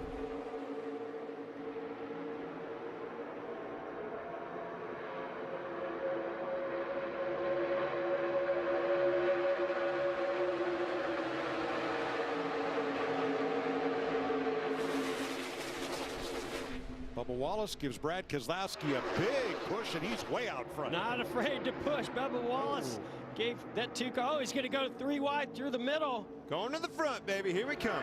Is he going to reconnect with this boss man up there in front, Denny Hamlin? And look at that. 3 Toyotas right at the front of the field. And that's what, at this stage in the race, you're Brad Keselowski. You take note of what just went on there with Bubba Wallace. You thought you might have a drafting partner and a friend. Not at all. Not that time, anyway. Now watch how Bubba got that momentum to drive right up through the middle. 22, Joie Logano. You see, the 23 of Bubba Wallace Jr. pushes the 2 of Brad Keselowski out there. Then he gets a huge push from Joie Logano. The momentum on the 2 of Keselowski slowed down. That allowed Bubba Wallace and that 23 just go right on by. Here's the visor cam. We'll see it from the best angle you could possibly ask for.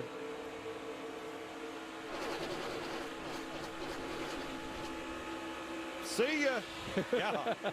You can hear the RPMs picking up as he's getting the draft, getting that push. I'll tell you another thing, just in case you're sitting at home thinking, I wonder what this Denny Hamlin's going to do when his own car gets up there. He blocked him and put him to the back just like he did everybody else. Hamlin and Kyle Busch up front. Ryan Preece in a Chevy in 3rd. Austin Cindric in his Daytona 500 debut in 4th. Yesterday, Cindric did what hadn't been done since Randy LaJoie in 1997. The defending Xfinity Series champion coming to Daytona and winning the season opener. And it was a great race yesterday. I was fortunate enough to call it with Tony Stewart. He must feel like you've been in the booth for 24 hours. I said fortunate enough. I don't know. It was a lot of fun. We really had fun. Jamie. And his win yesterday was the first for the Penske organization. And tonight, this is his first Cup Series start. He'll do 4 to 5 races this year. The man on top of the box, that's Miles Stanley. He's actually the race engineer for Ryan Blaney. So he was doing double duty this weekend. And the pit crew, by the way, they're the ones that went to victory lane last night. So they're double dipping, having a great time in their first outing. Looking very good right now. 4th and the first Ford in the race. Preece in 3rd, the first Chevrolet, 2 Toyotas out front. You know, Jeff, when you come down here in speed week now, not speed weeks, in limited practice and things like that, it's almost an advantage to have that Xfinity race under your belt. I agree. I mean, the duels were good, but everybody was really protecting their race cars to try to make sure that that's the car they started this race with. But that Xfinity race might be the best practice session you could possibly have. Here's the 22, Joie Logano getting into the rear bumper of Cole Custer. Well, Custer moved up the racetrack, anticipating Logano's run, didn't want him to go by.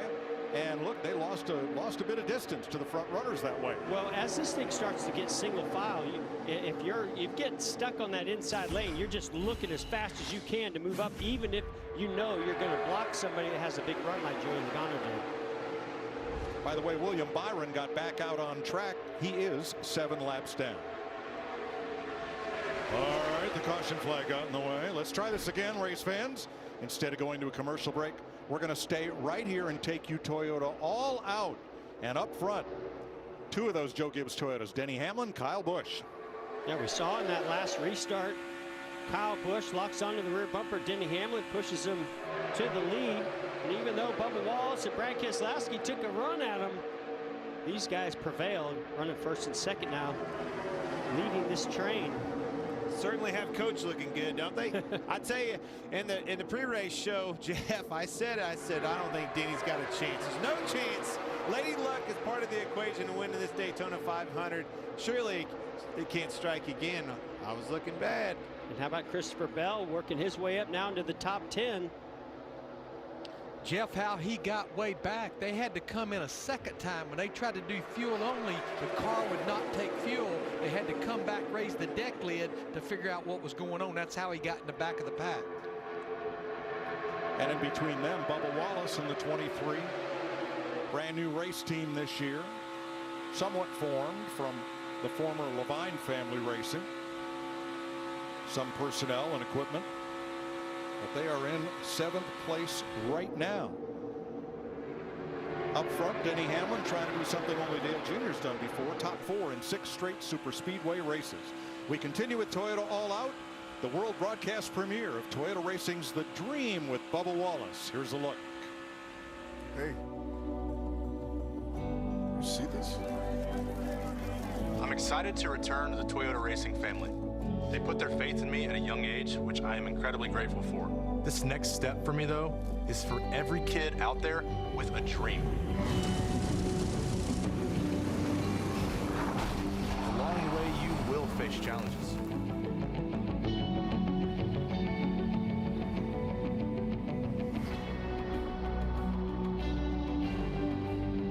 But trust me, no matter what, stand tall and keep pushing.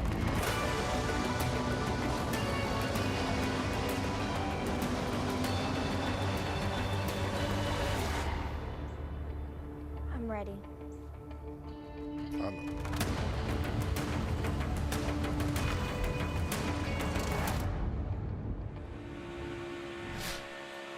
Check out Toyota Racing on their social channels for the complete short film, The Dream. There's their running order at 51 laps. Remember, 65 is the end of stage 1. That's the 14 you go. You see in the upper left of your screen. Look at 3rd place there, Ryan Preece. Now, a lot's been made of Michael Jordan's entry into racing. He is the 2nd NBA superstar in NASCAR team ownership. Cleveland Cavaliers All-Star center Brad Doherty is the co-owner of Ryan Preece's 3rd place running car and the Ricky Stenhouse car. Has been for quite a while. What else do Doherty and Jordan have in common? They're both lifelong race fans since childhood. Vince. Well, and Brad Doherty is super proud of the way his JTG Doherty cars have run this week, especially Preece, considering he came in, did not have a guaranteed spot into the 500. In fact, Doherty has talked about the fact they don't have the funding to run the entire series season in that 37. They're going to make some smart business decisions, but he said, we've got to take advantage of the opportunities we get. They've got a big one today, and so far, they've taken advantage. Love it. Showed up down here at Daytona. Got to make this race. Definitely made the race, qualified their way in, running 3rd. And fellas, I left the blind obvious on the floor. Doherty and Jordan both played basketball at the University of North Carolina, but everybody knows that. That's Kansas kid did. Obvious. Oh, look at Chase Elliott poking out. Is he coming to pit? No, it's like, man, why is he pulling out right there? Going to go back a couple spots. Drops from 12th to 14th. Could be just, you know, trying some things out, see what his race car is going to do. Maybe get a run on some guys. Maybe sometimes in this position, somebody checks up in front of you and you might get a run and make that pass. But obviously Chase Elliott, he's wanting to pull some other cars to the bottom lane and maybe work his way forward before they get to the end of this stage. Well, he pulled up alongside Joey Logano, and he's still coming by himself on the inside. Picked up 2, got alongside Cole Custer in the 41. Gives a little of that back. Yeah, but what he's really trying to do is get some others to come with him. Yep. You know, he's in a position where he's not going to be able to make any spots by himself. But if he keeps pulling down there, he might get somebody ahead of him, somebody behind him to join him. And if they can build that lane up, they will work their way forward. Let's jump up to 5th place, where Austin Dillon and his team talk about strategy they might employ at the end of this stage. Delta 5, we're going to do it lane 3, 4 to go. And probably if they start shifting, the top should roll. Yeah, 10-4. That's what I'm hoping, because the way back, we're going to have a good run if we do pull out. Because they're going to have some momentum. They're trying to hang us best as they can. All right, so what they're talking about is exactly what Chase Elliott's interested in, and maybe they're communicating with him also, but they're going to wait for a few more laps here and try to go together, get a big run, go to the bottom lane, and maybe move themselves forward and get a few other takers to go with them. We saw this play out during the duel. Jeff, the 3 car has been sitting back there running about 50% throttle because if he can't go 100% stuck back there in the middle of all those cars. And you could hear him say, the 5 car, I haven't heard a lot about Kyle Larson today, quietly just hovering around 5th, 6th spot. And Austin Dillon feels like he's got somebody that's going to work with him when he makes that move. And watching that throttle, just think about how much fuel he's saving riding in that pack right there where he's at. Right behind him, Kyle Larson, new to the Rick Hendrick stable. And if you look closely at the paint scheme on Larson's number 5, not the colors, but the graphic layout, boy, does that look like the car that Ricky Hendrick drove in what's now the Xfinity Series. Well, I think a lot of history here for Rick Hendrick and making this move to bring Kyle Larson back to the Cup Series. And that number 5 was their original number that Rick Hendrick started his organization with. Yeah, back when he was All-Star Racing and Jeff Bodine won their first race on a day when Rick said, if we can't score today, we're going to have to shut it down. They scored, and well, the rest is history.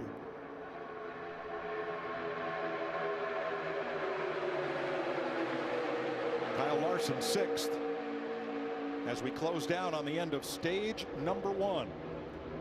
Joey Logano's a lonely guy. He tried to move up on Ricky Stenhouse on the inside. That didn't go. These guys just keep shuffling it. Yep. Nobody wants to ride line further back. Well, you get that big run. You feel like Superman. Here we go, here we go. You get down there.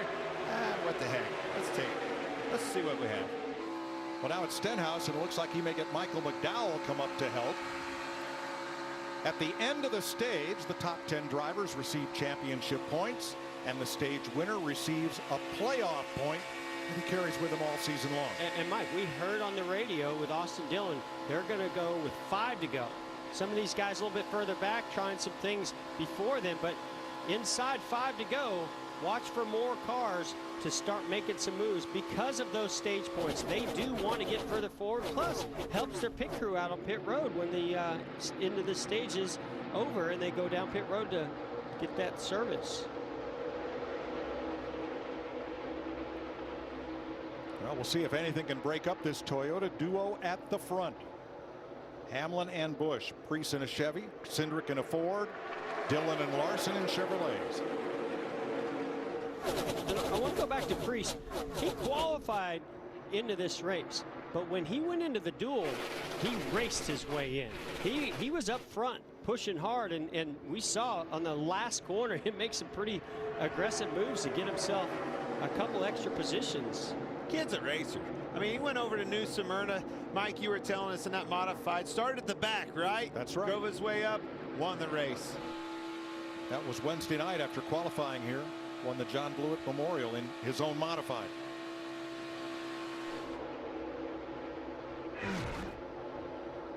Watch Chase Elliott in the 9. Christopher Bell just ahead in that yellow and black car. Whoa! Oh man, that was close. Chase Elliott went to side draft the 20 of Christopher Bell. Thank God that young kid's got some good reflexes, because that turned that car sideways right in the banking. Definitely got big time loose for that 9 right there on his quarter. Denny Hamlin has now moved to 6th on the all-time Daytona 500 lap leader list, displacing one Jeff Gordon back to 7th and chasing Bobby Allison for 5th most all-time. Just a matter of time, Mike, the way Denny Hamlin runs on these super speedways, especially here at Daytona. 5 to go in stage 1. No move yet by those Chevrolets. You're not going to see anything but green on this leader. You're going to run wide open. There's no lifting, no saving any throttle. And you saw that yellow marker. That's actually where the steering wheel is at. So you'll see in the corner move to the left to turn left. Here they go. Here they go. Kevin Harvick. It's the Fords. Yeah, the Fords trying to pull Keselowski. I wouldn't be surprised if a couple other guys. There they go. See who pulls down, tries to block that run. What well, run? They thought about it. No run. I think you're going to see Ryan Preece pull down. That's who I think you're going to see take a shot at it. Will Cindric go with him? That's the question. Well, I don't think Cindric will, but I think the 3 of Austin Dillon, the 5 of Kyle Larson might.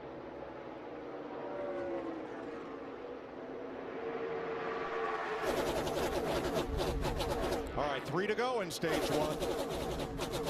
Time growing short. At least one lap car ahead of them. May provide a little bit of a tow. I'm just going to try it again. Taking 3 more Fords behind him. Oh, Joey's already bailed. He saw what Ricky Stenhouse Jr. did. Oh, little bump drafted down the back straightaway. Using Redick right here at Kevin Harvick.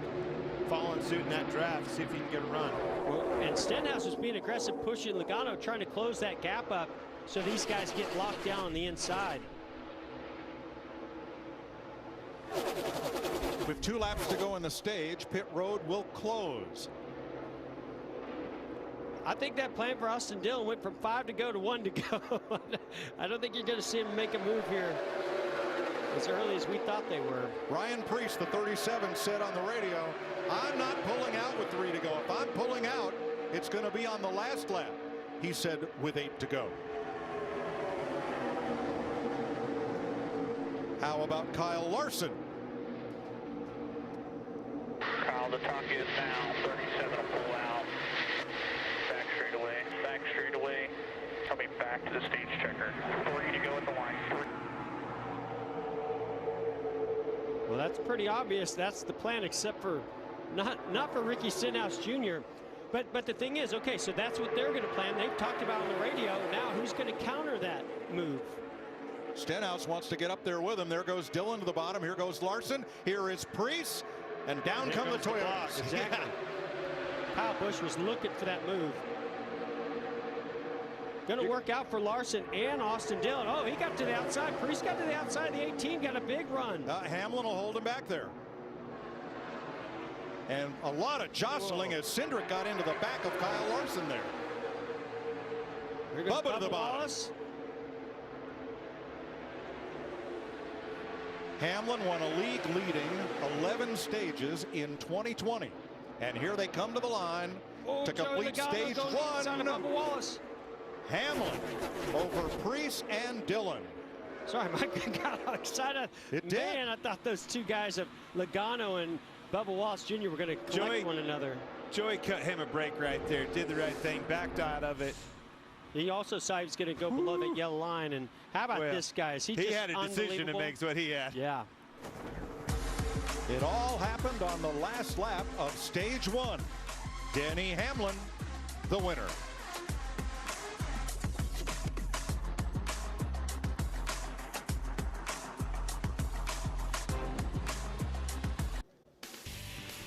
The Daytona 500 on Fox is sponsored by Coca-Cola Zero Sugar.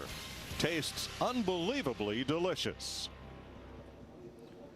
Pit crews at the ready, wearing cameras, wearing lights, and with the tools of their trade at hand. Denny Hamlin leads them onto pit road. Here's Vince. Ryan Preece in that 37 car going to peel off pitting from 2nd place. They really like their car, and he has shown it. It's just going to be a 4-tire change. The 3 of Austin Dillon upper left. He grazed the wall on the backstretch, so they'll give it a look, but otherwise fine. Regan? Bottom up to your screen, Christopher Bell. That race car is just too loose on entry. The back of it wants to slide out. Jamie? Denny Hamlin in the 11 has led 35 laps, a little bit tighter than in the duels. He also said he feels like he's slow out front. They told him this really dense air makes the car a little more draggy than it was the other night. Here's your Ram race off pit road.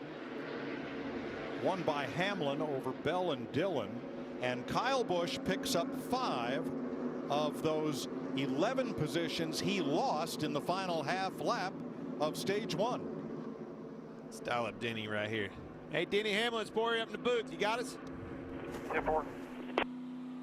Man, we talked to you at the beginning of the race. Seems like yesterday, but I don't know what I'm more impressed of, to be honest with you. The fact that you pulled out of line, didn't like what you saw, went to the back, avoided that big wreck, or the fact that you're now leading the stage and leading this race. Pretty impressive. Well, honestly, the reception's really bad when I'm on the back stretch. I didn't really hear you, but I'm sure it was super entertaining. Our FedEx camera's been pretty good. I mean, I've liked it all week.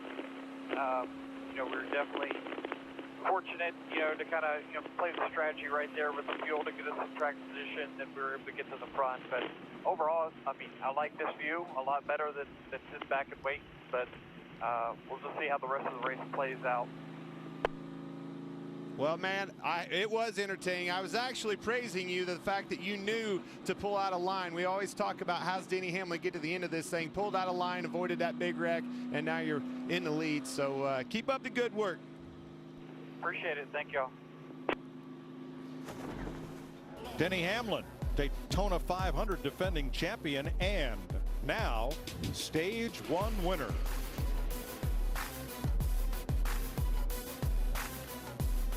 With a lap to go in the stage and end up out of the top 10. Well, here's off turn 2. He's trying to be a good teammate and follow Denny Hamlin, but Ryan Preece had something else in mind. He gets to the outside because he had that push from Austin Dillon. So now the 18's dropping that big spoiler. It's just a parachute in the air, but look what happens here. Ricky Stenhouse Jr. takes him 3 wide. Yeah, obviously didn't have any help down there whatsoever, and the minutes the help did come, spit him 3 wide, and Ricky Stenhouse going under him. Well, there's that moment where the 3-car Austin Dillon brushed the outside wall. Look how hard they're pushing. Look at the 5-car getting the push. Now, you saw Ricky Stenhouse Jr. He goes low, and he gets on the yellow line with those left sides, but he did not go below the yellow line. Hey, you think Kyle Busch will make radioactive this week? Larry does. Yep. Let's listen. Only we get shuffled out. Why do we suck so bad at plate races?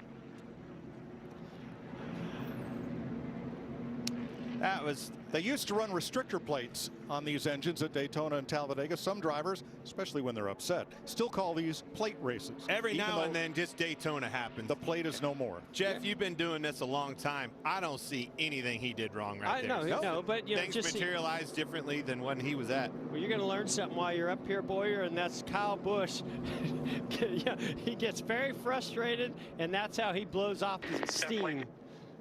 Oh, I know a little something about that. All right, we also listened in on Denny Hamlin.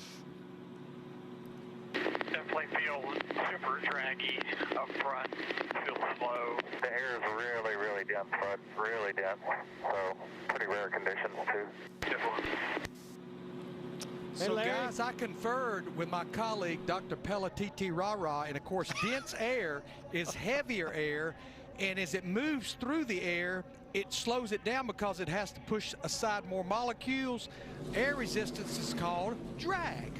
Larry, that sounds like a lot of hot air to me. Well, there's that thick, heavy, dense air. Well, I got news for the competition. If they figure out how to make that thing fast, they're in big trouble. It's already at the lead. But definitely dense air, heavier air, will make it feel draggier. And all kidding aside, it will make it feel like it's slower. And you know what else will? When you're out front, because you're the one pushing all that dense air. He gets one of them cars pushing on him pretty hard. He'll feel like he's going pretty fast, especially when they get to pushing. That baby gets to doing that old hospital hop down the back straightaway, sashaying side to side. That gets your attention at a track like this.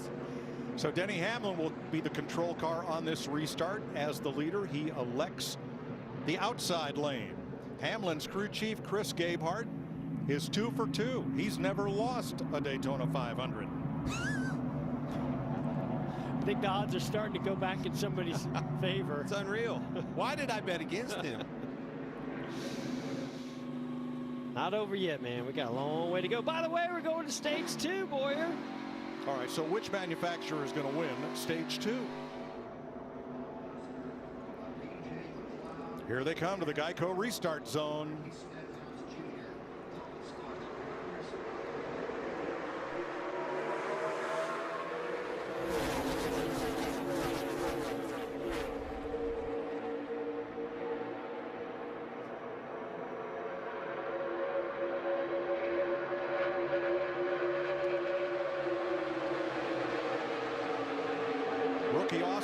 In the 33 with Penske teammates behind him in the 22 and 2. A rookie trying to lead the Daytona 500 here.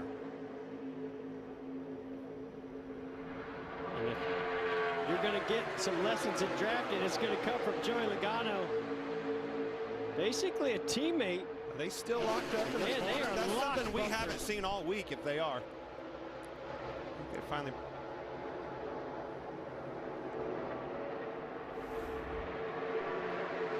Cindric leads this lap. Talk about thick air. That is trouble for the spotters as well. Something to think about, Justin.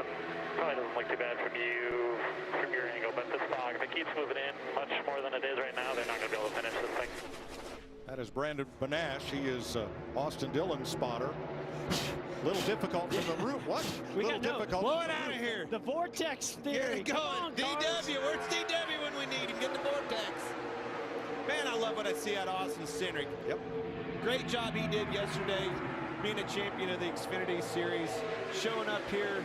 Huge ride for him, huge opportunity in his first Daytona 500, and I'll be darned if he isn't leading this thing. What Clint's talking about is the theory that these cars create a rising round column of warm air that keeps rain and storms and fog away. It's been debunked by scientists, but we believe the vortex theory works when it does. It's hot air, all right.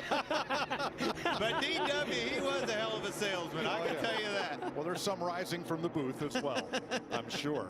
Denny Hamlin back to the front with Christopher Bell and Austin Dillon. Well, Austin Dillon's going to go to the outside of Christopher Bell. It's got a big push from Kyle Larson, but Kyle Busch working his way back to the front. Now we got 3 Toyotas, bumper to bumper. And then Kevin Harvick in the mix. And Ross Chastain moves up behind Harvick on the inside in the 42. Oh, Denny could get in trouble here. Oh, he just squeezed up in front of the 3 of Austin Dillon. Right there could have been an opportunity. He was trying to work both lanes. If he had not gotten up in front of that 3 car, they may have taken him 3 wide, shuffled him back. Jamie? Kevin Harvick has a really good car in that 4, but he was shuffled outside the top 10 as crew chief Rodney Childers said, you need to run with the 20, the 23, and the 11. I know it's not what we want, but those are the best cars right now, and he has gotten himself up there running next to the 11 right now.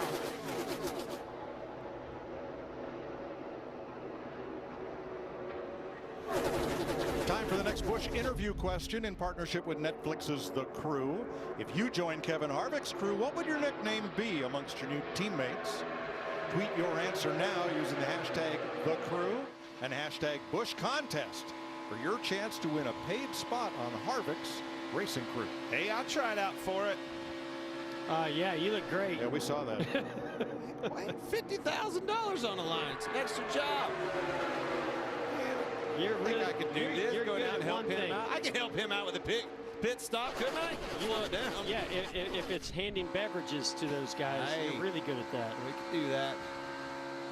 You know, this is the point in the race, Jeff. As a race car driver, you're always trying to find where to get established. Who's going to be, you know, who's the cars to run with. And now you're starting to see them. The front runners are established. I like what I see out of these Gibbs cars. They found one another. They're working well with one another. And they're doing that at the front of the pack.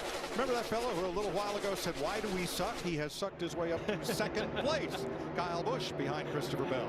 Listen, he gets frustrated and he says a lot of things on the radio, but it never stops him from moving forward and doing his job and doing it well. Short wick, flames up, flames out. Right back to that. Now, here's one of the questions in Clint's Stage 2 contest on the Fox Bet Super 6 app. Hope you made your pick. I did, and I don't think I picked that side. There's no chance I'm getting my money back. All right, Vince. Well, you might have 3 Toyotas there at the front, but that Chevrolet of Austin Dillon is fast, and they have been happy with this. Of course, it won a duel earlier in the week, and their crew chief, Justin Alexander, told me earlier in the day, we have got a great race car. We've hardly touched it since the duel. We felt like it was good enough to race and win with then, and there was no sense changing it, and there have been nothing but good comments coming from Austin Dillon with this 3 car tonight. Keep an eye on him. They won their dual race here Thursday night, as did Aric Almarolia, who's already been knocked out of this race. Christopher Bell in front. His new teammate Kyle Busch in second. Audio, please. Tell him in a perfect world, my stuff likes about a half a car length gap. Yeah, something like that. Just keep me posted. I told him if he need more. Down a half a lane to help him with the gap. Keep the air on his nose there. Just a half a lane. No more. I was speaking about air on the nose. Debris on the nose for the 20 of Christopher Bell. See that on a lot on a lead car like this. They're the first ones at it. Vacuum sweeper. Ragan? Well, we heard that audio from Kyle Busch just now. He also said that he was way happier with that 20 car out front. Felt like they were faster, and his car was able to work just a little bit better with that 20 car than the teammate of Denny Hamlin in the 11 behind him. So keep an eye on that as this race progresses along. Didn't the same thing happen to Christopher Bell in his dual race Thursday night? Yeah, you're absolutely right with the debris on the nose. And you know, right now he's got clean air to the nose. As long as he keeps an eye on the temperatures, it's fine. It actually might help reduce some of the drag, even though that debris kind of has some shape to it. But as long as the temperatures are fine, he's good. But boy, if that temperature starts to go up, he's going to have to get out of line and get behind a car and try to knock that debris off. 15 laps complete in stage 2 of the 63rd Daytona 500. Let's go Fox side by side. 82 laps complete in the Daytona 500. The Toyotas of Christopher Bell, Kyle Busch, and Denny Hamlin on point. The Chevy of Austin Dillon fourth. The Ford Mustang of Austin Cindric with Joie Logano, his teammate, in fifth. Still 23 cars on the lead lap, 28 cars in the race. Clint was in this race last year, and I know you miss it. Take us for a ride here. I don't miss this part, Jeff. It's never any fun to ride single file, but the biggest thing that you look for right here is just taking a breather, obviously, slowing this race down because you know what's coming. But the biggest thing I look over here on the left, you can see their throttle. I'm trying to save my crew chief and my team as much fuel as I can. Doing it effectively so I don't lose a gap to where they're going to stack up and try to pass me or put me, you know, in a hole and I can lose positions. But if I can save fuel, this is definitely a great opportunity to do that. That's about it, though. I'm not gonna lie. That's about all you can do right here. Log laps, and make sure you get to the end. Our Fox colleague Jamie McMurray back on the lead lap now. He's in 15th position in this one-off ride in the Spire 77. We kidded him during the week, told him we were going to dial him up under green, and at first he was all for it, and then he thought about it. That wasn't then he realized we were serious. Yeah, right. We won't do that, folks. What's his heart rate there? 124. Beats per minute. That's pretty calm. It was 155 earlier in the big pileup on lap 14. Just a decent dream of sleeping, man. Come on. Hey, if he could see the splitter on the nose of that car, his heart rate might go up a little bit. I don't think there's a whole lot of downforce coming to the front of that car. Yeah, I was happy for him. Obviously, you know, been a while since he'd been in the car, got caught up in that wreck, and you and I both were like, dang it, and when we saw him down there in the mud, but it's really not all that damaged. One of our favorite little Fox featurettes is Jamie on Jamie. Yeah, it's fun to get to do that again. I miss Jamie out on the racetrack, but just before we went green again, the team was jumping on that splitter, trying to get it down, and Jamie, as you guys were just saying that, he radioed spoke to the team and said, we need to do something. Look at how high that splitter is. He said, I can feel it. We need to work on it. And they said, as soon as we come in next time, we'll hook you up, they said. Yeah, not only does that hurt the speed of the car, but what it's doing is packing air underneath it and creating lift. It's trying to lift the nose and not plant those front tires. So I bet he's really pushing through the corner. Probably getting a little tight right now, huh, Jeff? And I think that's why he's backed away from Brad Keselowski here, because he actually wants to try to get some air, and because that car's getting so tight. Well, what I love about what he said, here's the 2010 winner of this race. He's not just here to ride in the Daytona 500. He wants that car fixed so he can get up there and try to win it. Mike, you ever heard a race car driver use this term when they're whining, complaining about their car? It's floating the nose. Trust me, that one's floating the nose. We can see it floating the nose.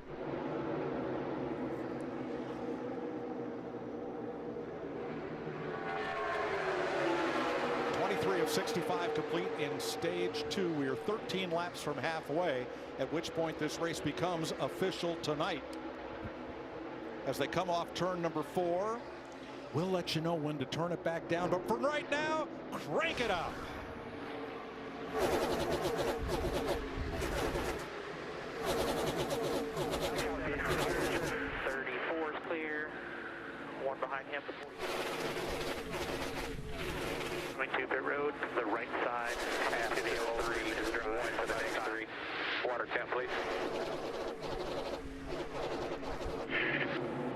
77-2. Gap in front of the 2. You may just be laying back.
At least a 5 to 8 position loss, maybe more, man. I mean,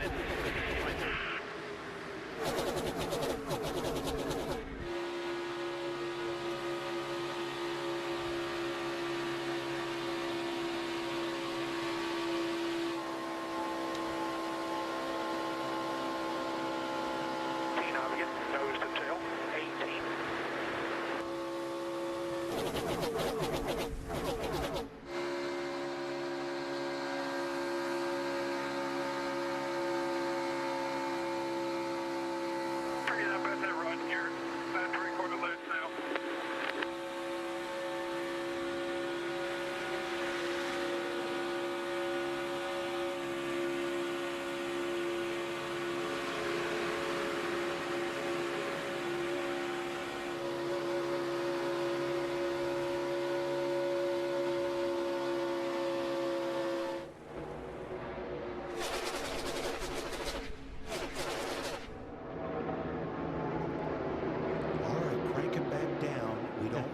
The kids.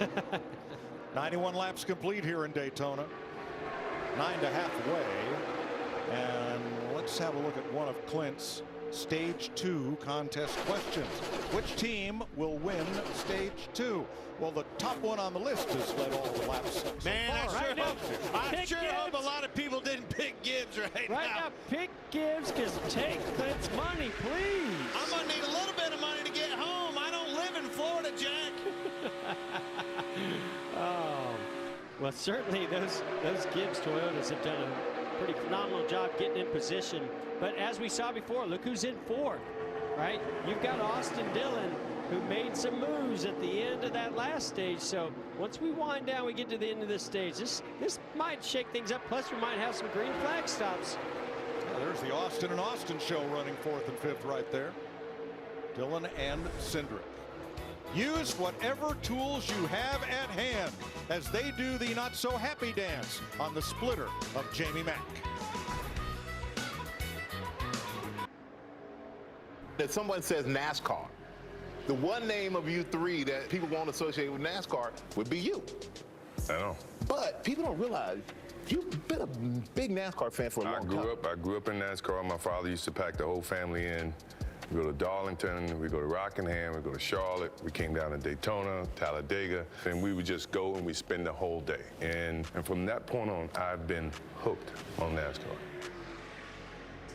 I remember Hoss Ellington, who owned the #1 car. Remember Donnie Allison, Cale Yarborough in the 79 500, that Hawaiian Tropic car? Yeah. Hoss Ellington. He owned an insulation shop in Wilmington, North Carolina that also housed the race cars. He would tell us that Michael Jordan was one of a group of junior high school kids would ride their bikes over to the shop a couple times a week to see what was going on. And we all went, yeah. Yeah. Yeah, Truth. that's right. You heard it right there from him. Lifelong race fan. Love it. Well, I can tell you, yeah, he's here, buddy. And it's so cool to have him here and a part of this sport, telling that story, being a part of 2311. I mean, it's almost surreal for me. Everybody grew up idolizing this guy, and to see him being a part of our sport, it couldn't be better. Second-year driver in his first point race in the NASCAR Cup Series with the Joe Gibbs Racing Team. Christopher Bell out in front of this race for 24 laps so far. Regan? Well, Mike, these guys always have to be thinking ahead. Take a listen to what Christopher Bell's crew chief Adam Stevens just said to the spotter to remind his driver as we get ready for potential green flag stops. Flag stops here. We need to be looking, Stevie and Bell, where the grip is on the entry. I'm sure the closer we get to the inside, the wetter it's going to be. So we'll be not like anything like practice. Very good point right there. As soon as he said, Jeff, what you and I do, we looked exactly what he was talking about, and he's right. It's wet. Green flag pit stops coming up.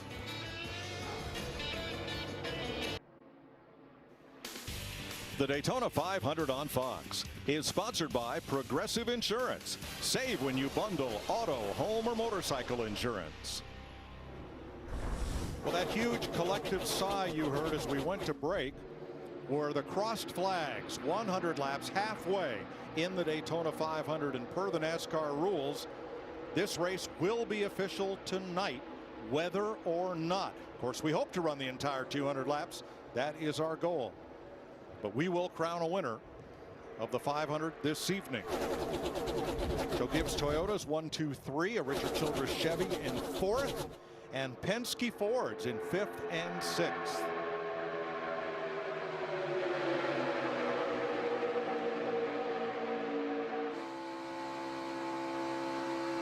You know, we talk about these three Toyotas up front and our leader, Christopher Bell, and how the 18 car made up those spots that he had lost on pit road. He gained 5 spots on pit road. And so, you know, you got to give that team a lot of credit. Not only Kyle did a nice job getting to the front, but that pit crew helped him out, probably calmed him down a little bit too. Here comes some Fords to pit road. Cindric, Logano, Keselowski, along with Harvick, Briscoe, and Custer. Vince. Joey Logano in that 22 car, they've been fairly pleased with it, but you see they're going to put tape on the front and also the wrench in the rear. Fuel only for the 22 of Logano. Everybody out but Briscoe, whose car is damaged. Michael McDowell comes in by himself, as Joey Gase did a lap ago.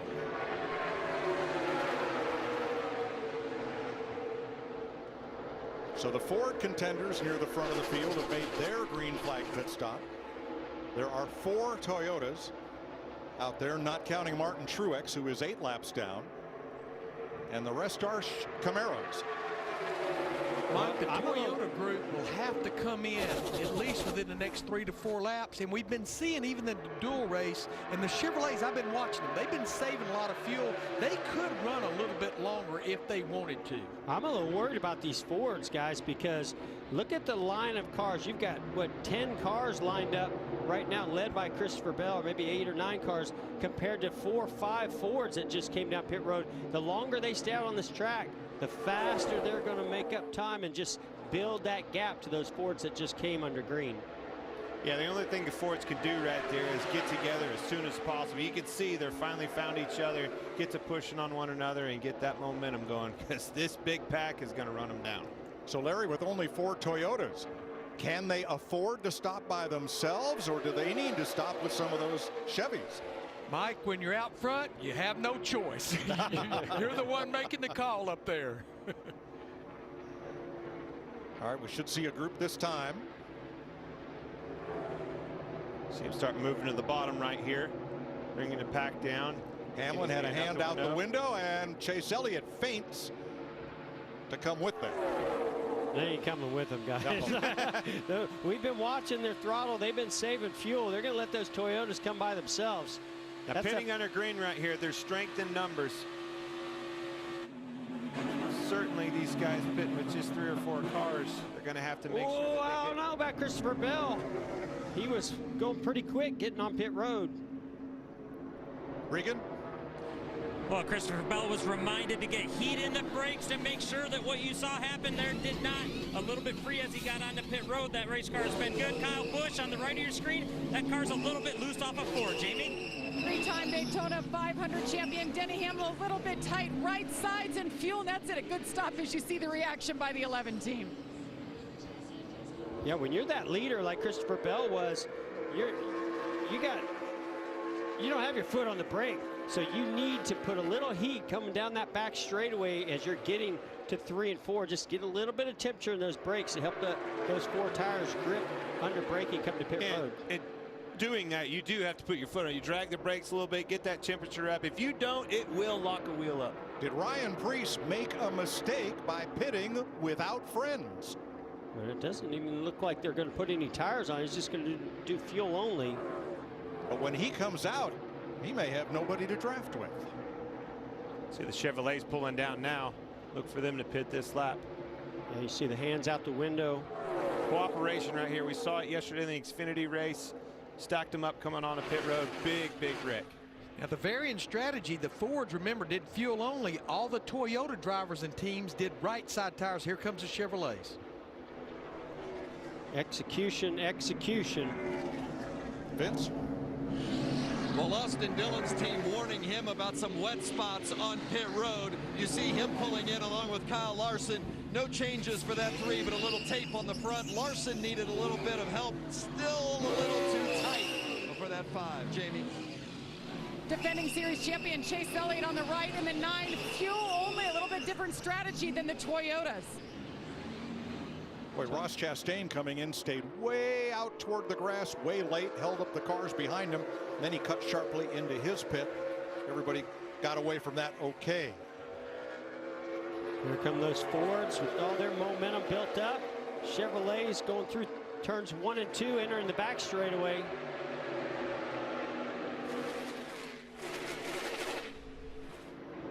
So everyone's made their green flag pit stop. That will take us to the end of stage 2. Chevy's back to speed. Yeah, Ford's by on the outside. Sorry, Mike, these Fords got a big head of steam. They also got some Toyotas in there. Those Chevys are going to try to stall them out. Oh, no, this is not going to work out for Denny Hamlin on the top. Jamie McMurray is there and not quite to full speed. Oh, Bubba let Denny Hamlin in. Definitely stalled out that momentum that Denny had if he was going to overtake those Fords. I think this is going to work out for Larson and Elliott. Those guys are coming, but they've been broken up. They're also breaking up that Ford bunch. If you can see him side drafting that 2, slowing him down, pulling him off of the rest of those Fords right there. And now it's mostly all one pack again. after 3 groups of pit stops along party lines. 90 laps to go in the Daytona 500.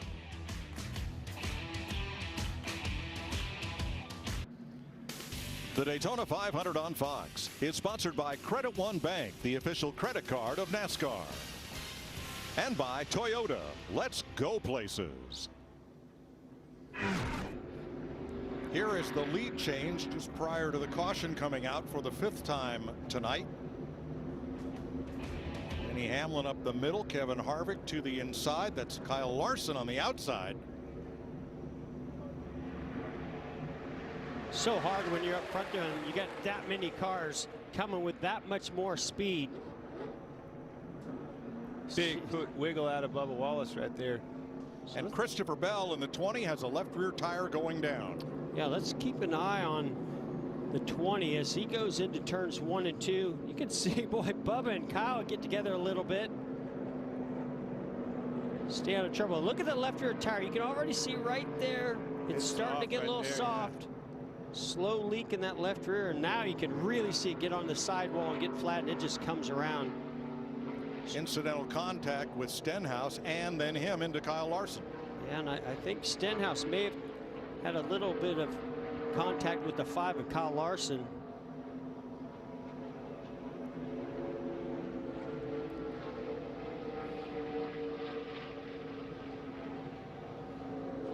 Right there, he's doing everything he can. Long for the ride. There goes Chase Elliott. Let's ride with him through this.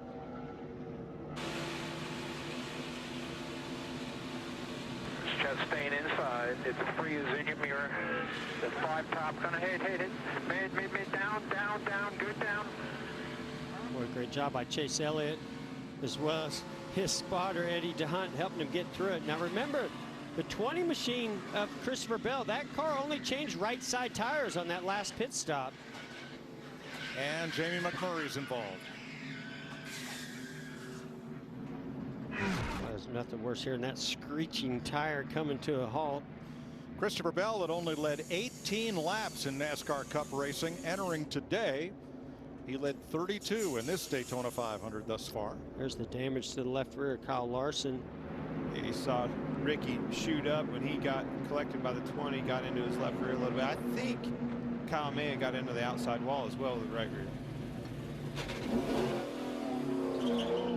You know, Clint, when you do green flag stops like that and the fields get split up, man, it is just hairy when you're going through all these cars flying through different. A lot of momentum changes. Everybody's catching one another, and it all seems to come to a head. Quite a number of takers on pit road, even though they've just been in about 7 laps ago. Yeah, but not many of them changed tires while they were in. There's that damage to the right side of the 5 car.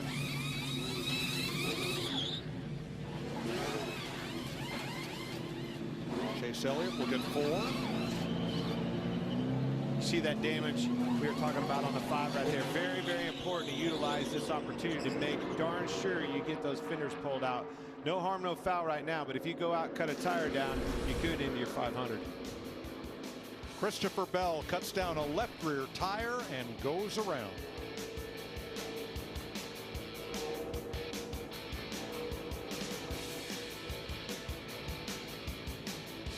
Grab an ice cold Coke Zero Sugar and buckle up. You're watching NASCAR on Fox. Kaz Grala could use something ice cold because that's a flaming rotor. And then some as he makes his way into his pit. I'd say that's a wheel bearing or something, huh, Larry? It's still, I mean, when that wheel bearing, that grease gets hot like that, man, it just melts and turns a molten steel. Hard to put that fire out. Yeah, teams tend to get aggressive with wheel bearings and stuff here, trying to reduce the drag. And I'm not saying that's what's going on here, but that's quite the fire. You know, all those teams that just pitted for 4 tires, I like that move because we're going to go back racing with just over 10 laps to go to the end of this stage. I think that will allow them to do fuel only at this stage. Shows you how hot a wheel bearing can get. they've put that fire out 3 or 4 times. An example of that you'll see, and we've covered it in this sport, some haulers been burnt down over time on the road. It's usually a wheel bearing. That Colleague Racing team, a mainstay of the Xfinity Series, and making the move up to Cup here for the 500 with Kaz Gralla, and it looks like their day is done. The AMR safety team quickly over the wall and getting that fire extinguished. More. All you got. That's what it's going to bring another bottle. Jamie? These guys are racers. They are not done yet, Mike. They just said, hey, well, if you have enough brake, you know, we can pull a tear off, get you cleaned up, and get you back out. Meanwhile, it's still on fire. Larry, you tell me that, I'm out. I don't trust you anymore, Larry. I told my drivers to do a lot of dumb things, but that might not be one of them. Yeah, it's gonna come back, by the way. That thing's not going away. You didn't fix the problem. Next Sunday on Fox, we are right back here at Daytona, but not on the 2.5-mile oval. We'll be on the 14-turn Daytona road course. Coverage begins with race day, 11 a.m. Eastern on FS1. Then switch over to Fox at 2:30 Eastern for pre-race coverage and the green flag. Or you can catch it all on the Fox Sports app. Chase Elliott, the winner here last summer, on the road course. Looking forward to being back down here for that. Had a lot of fun with the Busch clash. It was a heck of a race. Hey, boys, we'll be I think you right need to bring Larry, I don't know, bud. Kaz, the torch I just don't have a good feeling about this. This is not the underglow lights from the All-Star race, folks. He's going to be lucky if that thing can even get back. Oh, yeah, something major just broke. Well, the radio works. We listened in. Brake pedal went to the floor. Fire. There's the fire. The big fire. And now he's got no brakes. That was spotter Brett Griffin. Jamie? Yeah, Mike, he just said, I don't have any brakes, and Kaz Gralla, he's a rookie, second ever Cup start, and he's calm as can be. They're telling him to bring it in, still on fire as we go back to green. And they're going to restart without him. 83 to go. Denny Hamlin, Joey Logano, Kevin Harvick out front. All these veterans up front with Cindric, Wallace, and Preece in the top 8 with them. We'll be back with our Fox News fire coverage after this. Got some big pushes right here in both lanes. Well, Kyle Busch wasn't kidding when he said his Toyota could get up there with the Fords. He was right on the back bumper of Joey Logano going into the corner. Well, and he knows Joey's a veteran. Joey likes it when you're aggressively pushing him. So watch for Kyle Busch. Oh, well, we're going to go 3 wide, though. Kevin Harvick has other ideas. He's trying to shuffle Denny Hamlin out. He knows Denny's one of his biggest threats to win this Daytona 500. But going back to Kyle Busch, when you are racing with a guy like Joey Logano and you've seen some of the moves he's made, you know that you can get away with things and be a little more aggressive because Joey likes that. That's the way Joey likes to race. And you can see just how fast things materialize. Austin Cindric was pushing Kevin Harvick, doing everything right. When they got 3 wide, he's the one. Kevin went down to block. He got stuck out there 3 wide and went straight to the back in a hurry. Also, veteran move right there by Kevin Harvick. He knew that the 11 of Denny Hamlin was coming with a big run. Moved up to block. I don't know if he's going to be able to block this run, though. And there they go. Denny Hamlin backed up and got a big push from the 23 where Bubba Wallace Jr. drove right by Kevin Harvick. I've been watching Bubba Wallace. That car it's pretty uneasy, pretty light on its feet, it looks like. You know, you've got fast cars, and then you got cars that handle. And that one's a fast car, and she is a handful. That's what it is. So 1 caution already in stage 2, plus there will be a caution at the end of the stage. And what I'm seeing here, Mike, there might be another one. Might be. More money. How many did you guess? How many cautions in stage 2, counting the stage ending caution at lap 130? That's going to be so much fun to do each and every week. Follow along with our fans, interact with them. take your money. Only, I appreciate that, Jeff. That's the best part. It'll only get better. All right, Jamie is caught up with Kaz Gralla and the local fire department. Well, Kaz Gralla gets an A for effort. You just kept on trucking even though you were still on fire. What led to that in your mind? You know, honestly, I'm not sure what the issue is. We made some contact there in that last crash.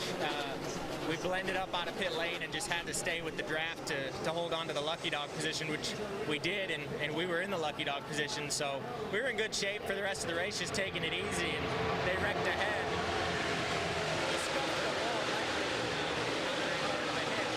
I'm not sure what that broke, but whatever it was, just really unfortunate end to our day. Our Hyper-Ice Chevy was really fast. Colleague Racing did a great job. We were calling a good conservative race. We were in position there probably to just ride it out and put ourselves in a spot to get a top 10 at the end. And I absolutely think we would have. So really disappointing end. I'm not really sure why, but we'll get to the bottom of it here. Thanks, Kaz. Mike? Well, wait till he sees the video. Kaz Gralla will wind up 28th in this year's Daytona 500, his first. Watch Kyle Busch in the 18. I mean, there's barely enough room for a car length there. I don't know if Kyle Larson checked up to allow Kyle Busch in. I'd say he did a little bit. That was really tight.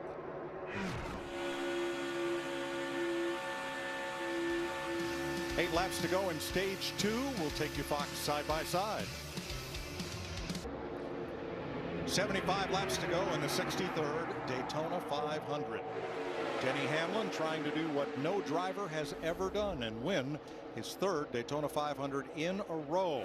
He is your Toyota top performer with 75 to go. Bubba Wallace in second, Kyle Busch in 10th, Christopher Bell just off the lead draft in 19th, and Martin Truex 8 laps back in 25th.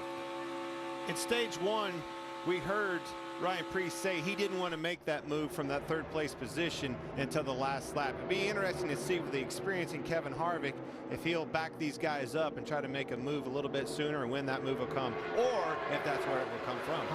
100%. Oh, how about Brad Keselowski there right behind Ryan Preece? Tell Joie I want to back up off of 2, get into my rear bumper. Tell them to hang on my rear bumper. We'll make the move in the tree. I need them up. I can't have them 4 cars back.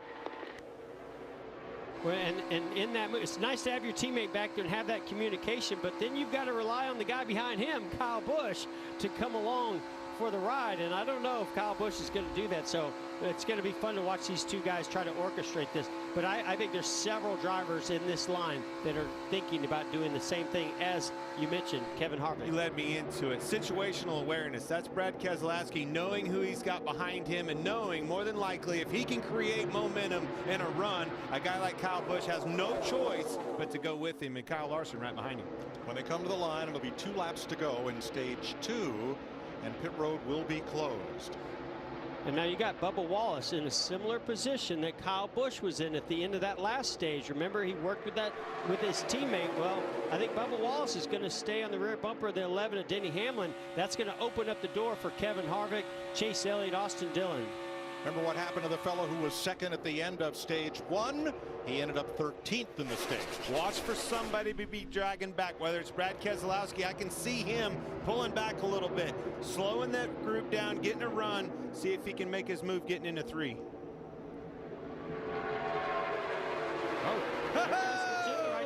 Michael McDowell came down and Keselowski went with him. That was much earlier than I thought they were going to do it. I thought they're going to wait till the lap. What do you mean? No, I thought they're going to wait one more lap. Bubba Wallace going down to block that move. He's going to get to the inside of Denny Hamlin. I thought too. Thought it would be the next lap. 1 to go in stage 2. Big push right here. Going to stack them up. Well, that was a great move by Bubba Wallace. I didn't think he would do it. I really thought he would stick with Denny Hamlin. That outside line's not done. Kevin Harvick, this line group of cars, they're going to get a run right here. Big push is coming on that outside. Yeah, but look how organized. Oh, Bubba Wallace gets sideways. That was close. Going to stack that bottom line up. That's going to get the top lane going. But not enough. It actually put them 3 wide. You're going to see some momentum now.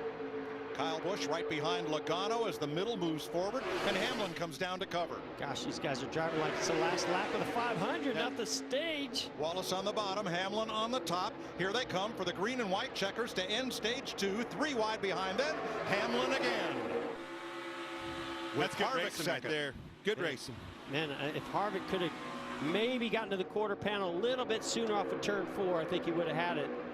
You can really see when they get 3 wide what that did. Those cars sitting out there all by themselves. They were too far out, but there was just 2 cars. Those guys got 3 wide, stalled everything out. Denny Hamlin has now passed Bobby Allison on the all-time list of Daytona 500 lap leaders for 5th.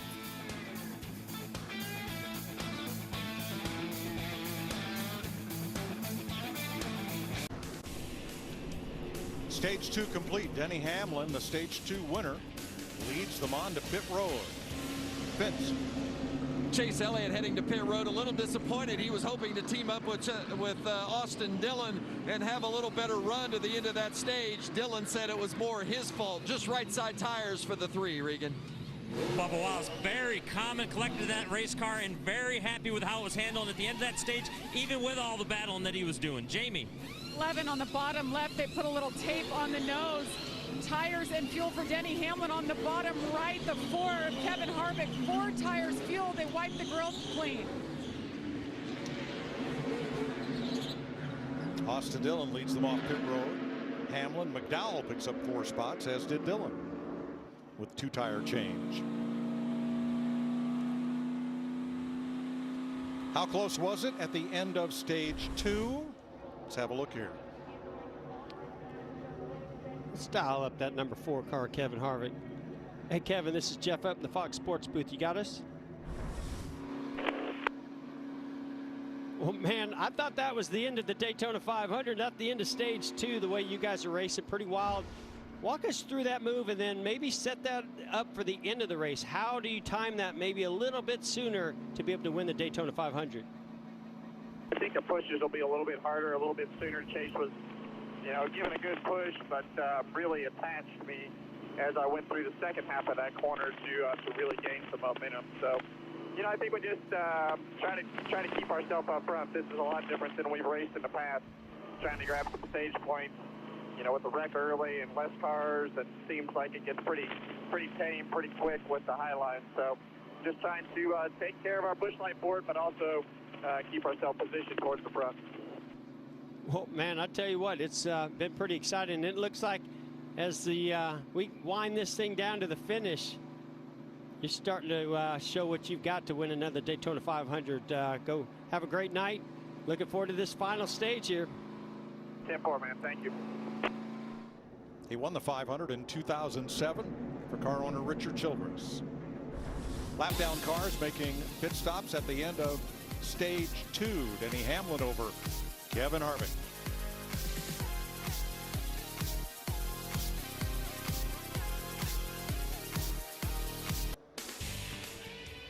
.66 laps to go. Joey Gase 1 lap down, top 20 right now. Sure like his quarter panel. Yeah. Christopher Bell got the free pass on that caution, so he'll be back on the lead lap. Denny Hamlin has now won 4 straight stages in the Daytona 500, mid-race stages. And you were betting against him. Hey, we might see history tonight, guys. Just might happen. Among the memorable 3-peats, this would certainly rank right up there should it happen for Denny Hamlin. Now, in partnership with Netflix's new show, The Crew, Busch is interviewing for a paid spot on Kevin Harvick's racing crew. Tweet your answer to each question during the race for your chance to win. So with the next question, here's the Busch guy. Here's a fun one. How much Busch could you pour inside of a standard NASCAR gas tank? Man, you're not eligible. What do you mean? I signed up. I went through it.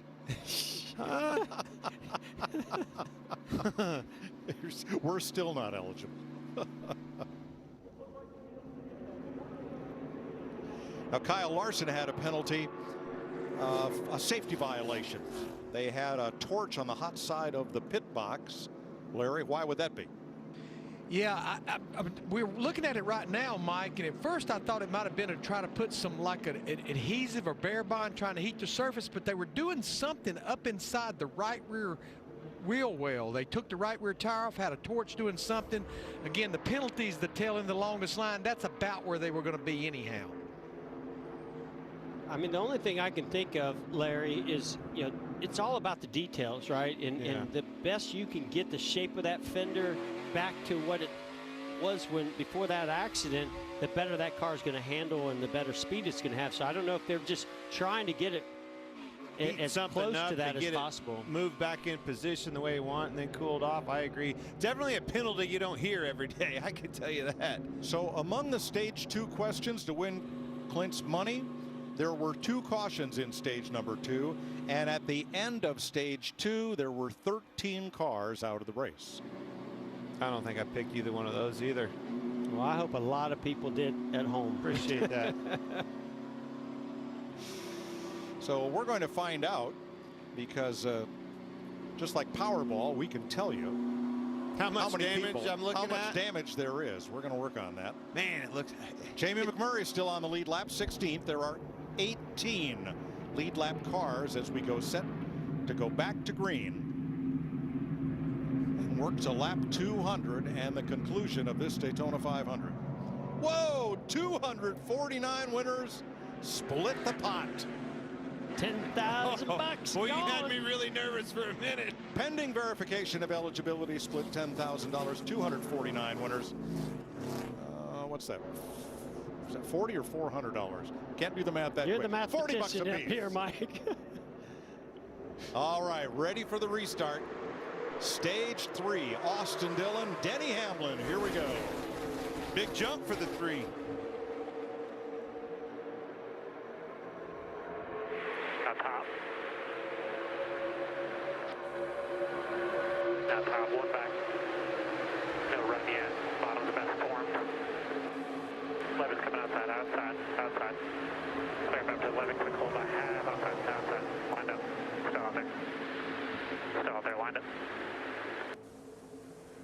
So impressive how he can just pull out at will and go on right to the front every time. Boy, Bubba Wallace was giving a shove to Michael McDowell, who was giving a shove to Austin Dillon. Trying to keep that bottom lane formed up. There's a reason why he's going for 3 in a row, Clint. I'm telling you, I mean, that car is fast, but some of the moves that he makes, you know, we've seen other guys run up to the rear bumper of the car in front of them, but rarely do they just step out as soon as they get there and stall that car out and make the pass. And see if Austin Dillon repays that favor.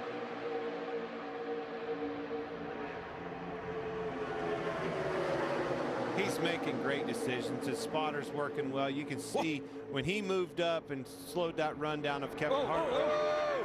Wow, Kevin Harvick aggressively pushing the That's rear because bumper. that 22 is aggressively pushing him. And the 18 is aggressively pushing him.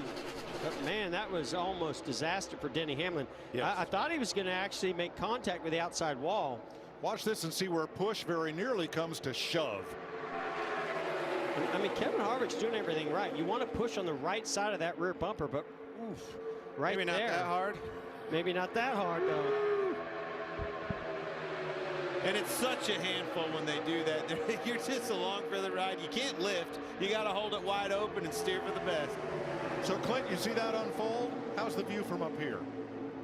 Oh, man, I wish I felt that. There ain't no feeling like that leading at a track like Daytona. Somebody like Kevin Harvick pushing on you hard.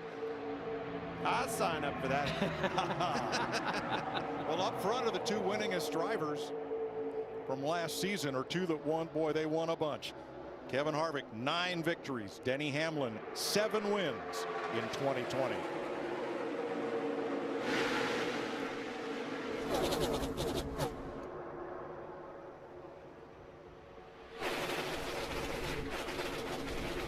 Let's go back and take another look at that. Watch his hands as he has to keep a hold of this thing. Whoa. He even checked up a little bit. His hand out the window. Waving to somebody. And that all Not happened wrecking me. at 198 miles an hour. Wow.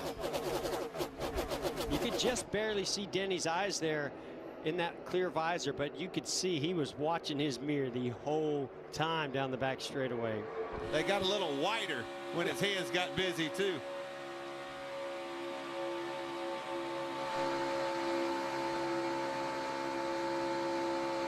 Jamie?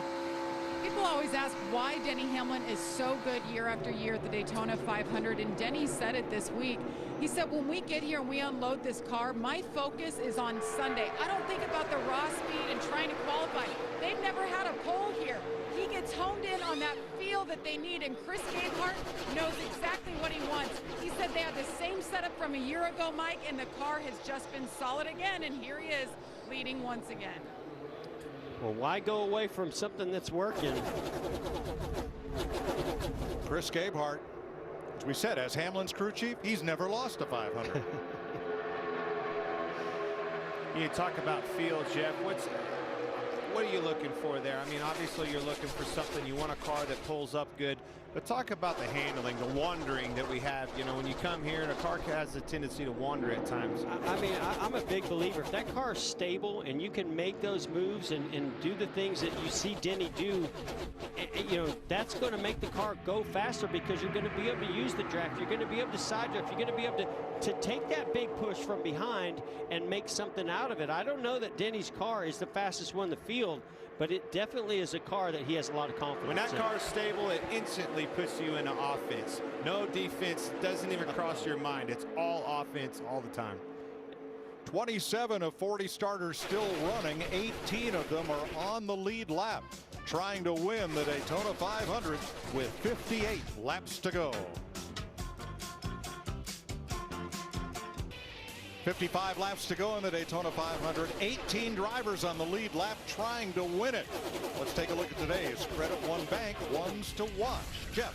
Well, I've got my eye on the 2007 Daytona 500 winner. He's in second right now, Kevin Harvick. He's studying, he's analyzing, trying to find any weakness that Denny Hamlin might have. Haven't seen it yet, but if anybody can beat Denny, I believe it's Kevin Harvick. Jeff, I've got my eye on a young man making his first career Cup Series start. Austin Cindric came here, had to qualify his way in, started on the rear row of the field. He won the Xfinity Series race yesterday. You know, 10 years ago, a guy by the name of Trevor Bayne won in his second career start here at Daytona. All right, boys, none other than Kyle Busch. He's the one I'm looking at right now, and this is why. You got 4 Fords running up there and 2 Toyotas. If Kyle Busch doesn't find the 11 car, Denny Hamlin, they don't take Coach Gibbs to victory lane. They're going to have to figure out how to do that. Well, Clint, I'm liking that guy just ahead of Kyle Busch, and that's Joie Logano. Logano's done it before. Remember, he won the Daytona 500 in 2015. All 4 super speedway races last year, they were in position to win. Didn't win any of them. He's in position again tonight. I think he's going to get it done. There have been a lot of fast Chevrolets in Daytona this week. Chevrolet swept the front row, but the winningest one of those bow ties is the 2018 Daytona 500 winner. That's Austin Dillon. Keep an eye on number 3. And that's your Credit One Bank ones to watch. Guys. What's that? Is it just me, or did nobody pick Denny Hamlin to win this race? I kind of did. I told you if Kyle Busch doesn't find Denny Hamlin, neither one of those guys win this race. It's not necessarily to pick to win, but we kind of lean towards that. It's ones to watch, but come on. So you leave the blind objects on the table. We don't call it Credit One Bank ones to win. True, but I'm usually searching for a winner, just so you know. We like winners. We've said it all week long. The deck is stacked against you if you're Denny Hamlin, and that deck is those 4 Fords right behind him. I'm telling you, those two have to find one another. Kyle Busch has got to get with his teammate. They're going to make a run at him and pounce on these guys. Since stage 3 started, and the biggest mover since the restart is our Fox colleague Jamie McMurray. He's our USAA biggest mover from 15th to 10th since the restart. Kyle Larson had to start in the back because of that penalty. He's gained 4 spots. So have Cole Custer and Austin Cindric. And Ross Chastain has picked up 3 positions. You know, Jamie's doing a heck of a job. The nose is messed up on the front of that thing. You know that's hurting the speed on that car. He's in the top 10, Jeff. And, you know, you got to grind it out, and he's a veteran driver, and he's doing a great job doing exactly that. He's pretty tough, too, you know. You look at his fitness level, the things he goes through, a lot tougher than you might think old Jamie Mack is, and that's probably why he's won some of the biggest races in this series. His Chevrolet has the 2nd fastest lap of this race of anybody, next to Chase Elliott, 199.2 miles per hour. And he's a former Daytona 500 winner. There's nobody you can count out that's still on the lead lap right now.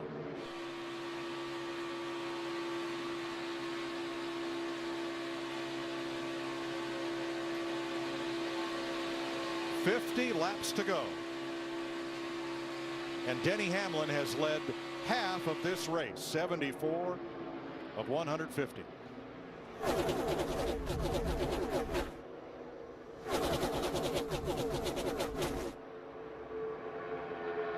Now we saw this happen. We've seen this happen all night long. Right? These guys are in line. They're not in line because they can't pass. They are in line to get ready for the end of this race. How do I position myself? What do I have to do to find a way to be at the front when this thing is over? And by the way, we've seen it happen. We've seen it happen in the stages. We've seen it happen past Daytona 500s. That could possibly happen. We know it's going to probably materialize on the last lap, but it might happen off of turn 4 coming to take the checkered flag. Of course, we got a green flag stop. They could potentially be coming up here also. And last time we had green flag stops, each manufacturer stopped on a different lap, and they all ended up in the same scrum together. Yeah, one of the most intense moments in a race like this is when you have a green flag stop and you have all these different strategies or times when they come to pit road, and then that all converges on the racetrack at these different speeds. And Clint, I mean, you and I talked about this, and you saw what happened the last time they had that green flag stop, how wild and crazy it got. Oh, and as that all came together, boom, you got the 20 car with a left rear flat, and it wrecked a lot of cars. That's what happens. It can happen just in a blink of an eye. So, Larry, if we have green flag pit stops, when might we expect them? Yeah, Mike, it's almost like splitting this final stage in half. They'll probably go a little further than that. It's going to probably come somewhere around 28 to 30 laps to go, 170 to lap 172. But here's what's interesting out there right now. We've been talking about handling. Denny Hamlin in 11 car. Chris Gabehart went with left side tires only. Austin Dillon in the 3, Justin Alexander went with right sides only. Everybody else did 4 tires. I like setting that final trip to pit road up knowing I have 4 fresh tires from the previous stop. Good point. Cole Custer up in the top half dozen, last year's Rookie of the Year. And Stuart Haas, 41. Denny Hamlin continues to lead, and a little bit of hood flutter there for Bubba Wallace. 44 laps to go in Daytona. Here's an update on the Coca-Cola Racing family. Denny Hamlin, your leader. Joey Logano, 3rd. Austin Dillon, 7th, all in the lead draft, while Daniel Suarez and Ryan Newman were taken out in the 16-car incident at lap number 14.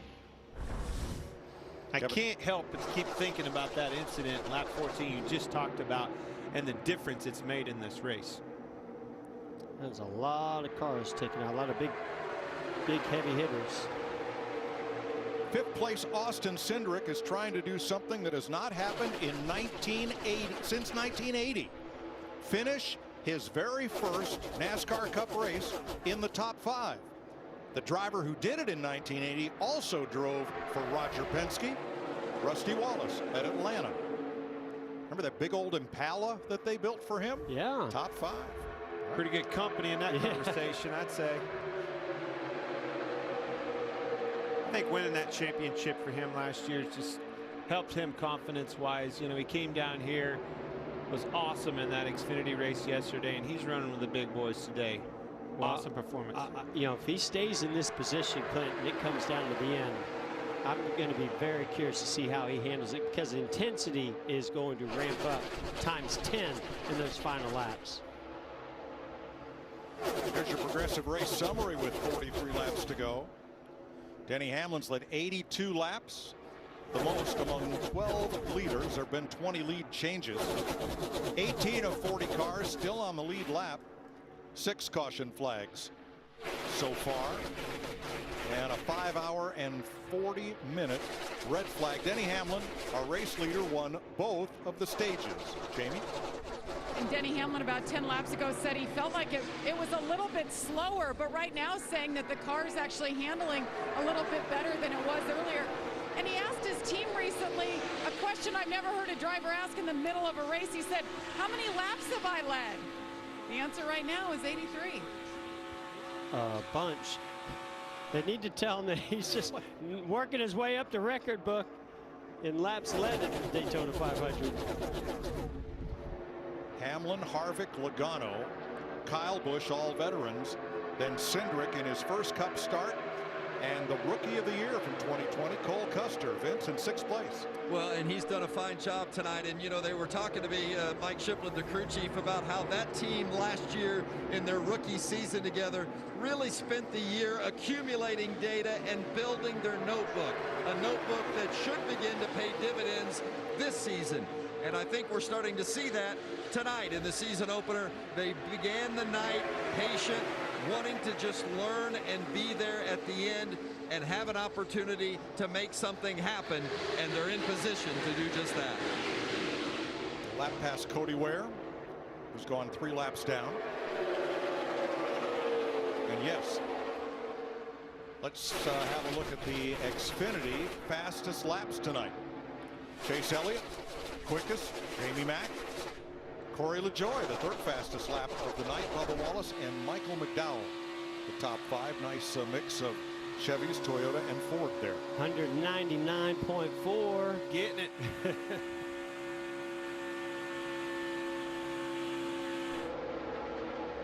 There is Corey LaJoie, has a new ride for 2021 for the season. Yeah, nice opportunity for Corey LaJoie moving over to Spire Motorsports. He and his crew chief Ryan Sparks moving over, and they asked Tommy Baldwin for permission to run that number 7. Got it, and evoked the memory of Alan Kowicki, Jeff Bodine, and others that have had success with that number. Ross Chastain, another face in a new place. In the Chip Ganassi, number 42.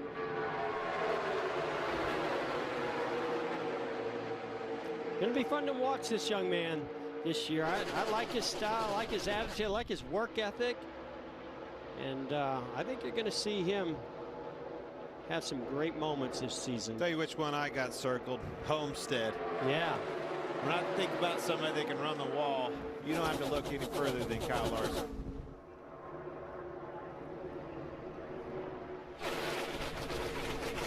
The front 5 are a mix of Toyotas and Fords, but 7th through 13th are all Chevy Camaros all in a row.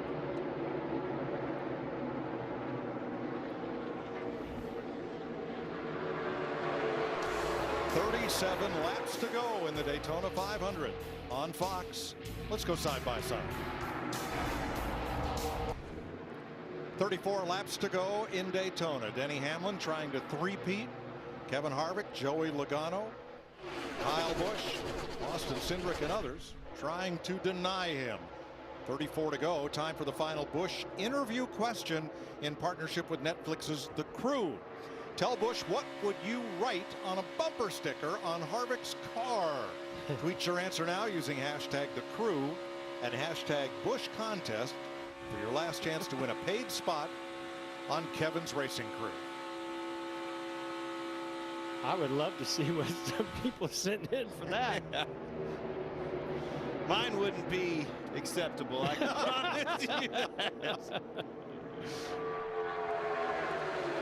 Hey, Mike, I got a Larry McNugget for you on that 33 car, Austin Cindric. You talked about the last time a driver in his first career start got a top 5 driving for Roger Penske. How about the last time a driver won a race, a cup race in his first career start? Johnny Rutherford in 1963, a dual race at Daytona. Remember, dual races were points races, and no, I was not working on his car. 63, was it a convertible for crying out loud? Austin's grandfather, maternal grandfather, Jim Truman, who won the 1986 Indy 500 as car owner for Bobby Rahal. I was at the Little Charlotte quarter mile with the Bandolero cars the night Austin won his very first race, a rookie race. His mom never missed one of his races. His dad was there when he could, when he wasn't on the road with Team Penske. And the night that Roger Penske and Walt Zarnicki showed up to watch this kid run, boy, everybody was talking about that. That would be cool. He's a smart race car driver too. You know, one of the things I've been most impressed with Austin Cindric is his evolution, his knowledge, and how he's. You know, we saw him early on in his career in Xfinity. You know, really hang that car out there, maybe make a few little mistakes, but man, he just buttoned them right up, and never saw him make the same mistake again. Oh, look at this! Is this them making a move, or is this them coming to pit road? Well, let's start with the move. I think it's time to come to pit road. Now, under green, you can enter pit road more than single file, and with Logano's pit the first box, that's what he does. Vince. Well, it's just going to be a two-tire change. Losing a little grip, said Logano, but otherwise the car is fine. 2 tires, right sides, and fuel. Jamie. Austin Cindric, you were just talking about him. First Cup start in the 33 car. They're going to take right sides and put some fuel on it. He just told his team this is the best the car has been all night. So that's good news for young Austin Cindric. The 4 of Kevin Harvick, all good with the car so far. I'm impressed with that 34 of Michael McDowell. Not one of the powerhouse teams, but he is right there with them. Mike, one of the things I saw when they left, Austin Cindric was a little slow off of pit road. That is going to affect them in the performance. He's going to lose that draft. Here come the Chevrolets to pit road. Coming in hot too, Vince. Austin Dillon has been so pleased with his car all night long. It's going to be just fuel only, giving him a tear off and putting a little tape on it. We'll see if he can finish the job. Jamie? Chase Elliott in the 9. It was fuel only last time. It'll be rights and fuel. You'll watch the fueler nod his head when they're good. He's nodding. Go. Good stop for Chase Elliott. I'm good when they do. When you start looking and everybody pitting on these green flag stops like this, it's almost like a drag race, like a relay race. And these Fords that pitted early, they got to find each other pretty quick to take advantage of pitting early. Got 3 of them lined up. You look at these Toyotas and their performance on pit road. They came off. Everybody's together right here. It is so important to make sure you're established. Leave pit road good. Get up through the gears and push as hard as you possibly can in that straight line. Larry, do the Toyotas come this time? I think they may run another few laps, Mike. Oh. See what their lap times do lined up like that versus all these others that's trying to get back organized. I think that's going to be a key. Are they running faster? And there, they picked up one of their teammates there in Mark Truex Jr., even though he's got damage. Here come these Fords. Around just the like Chevrolet. we saw the last time. We're going to get to Chase Elliott. A little further up there is Austin Dillon. Here come the Toyotas.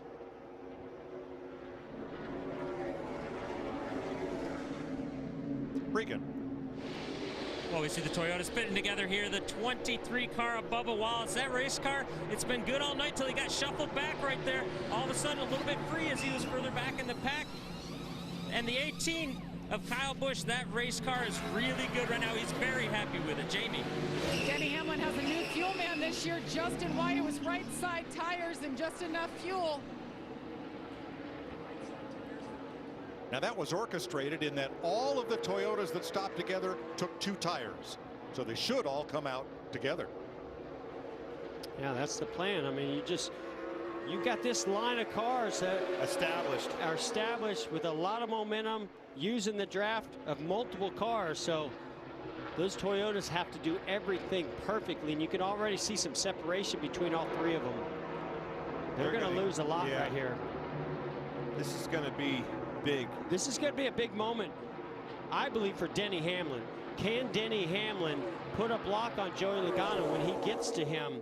That would potentially still give Denny the lead. It's going to be risky, but it's going to be in. He better not. I'm calling he better not. This is going to be a huge run coming. Those guys are going to have to follow in, get caught back up, reestablish themselves in the group, and then try to figure out how to get back up through them. And Hamlin's alone. He has no friends, so he can't block more than one lane at a time. Kyle Busch not close enough to help. Here come the Fords, led by Logano.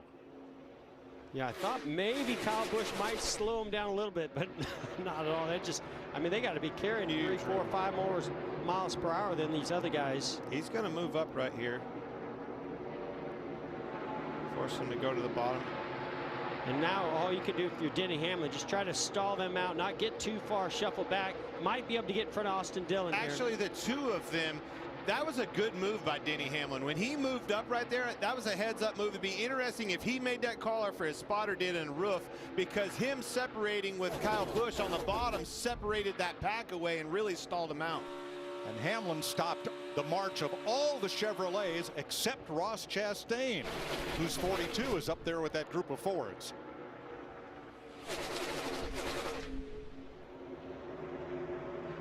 This is going to be trouble for Denny Hamlin. He got a big run. He tried to pull out, but he's all by himself. Austin Cindric, third car in this line behind Christopher Bell and Corey LaJoie. That pit stop has now put him 6 seconds behind the leaders. Yeah, I mentioned that when they took out of the pit road, he was just behind, and the difference that makes when you can't take off with your group, you're left behind. It looked like maybe they didn't get the fuel can or the second fuel can in there, you know, in a good enough way, because they were a little bit long on that fuel. And you have to have it. You got to make sure you get that in there, because you're going to need it at the end. You can't be light.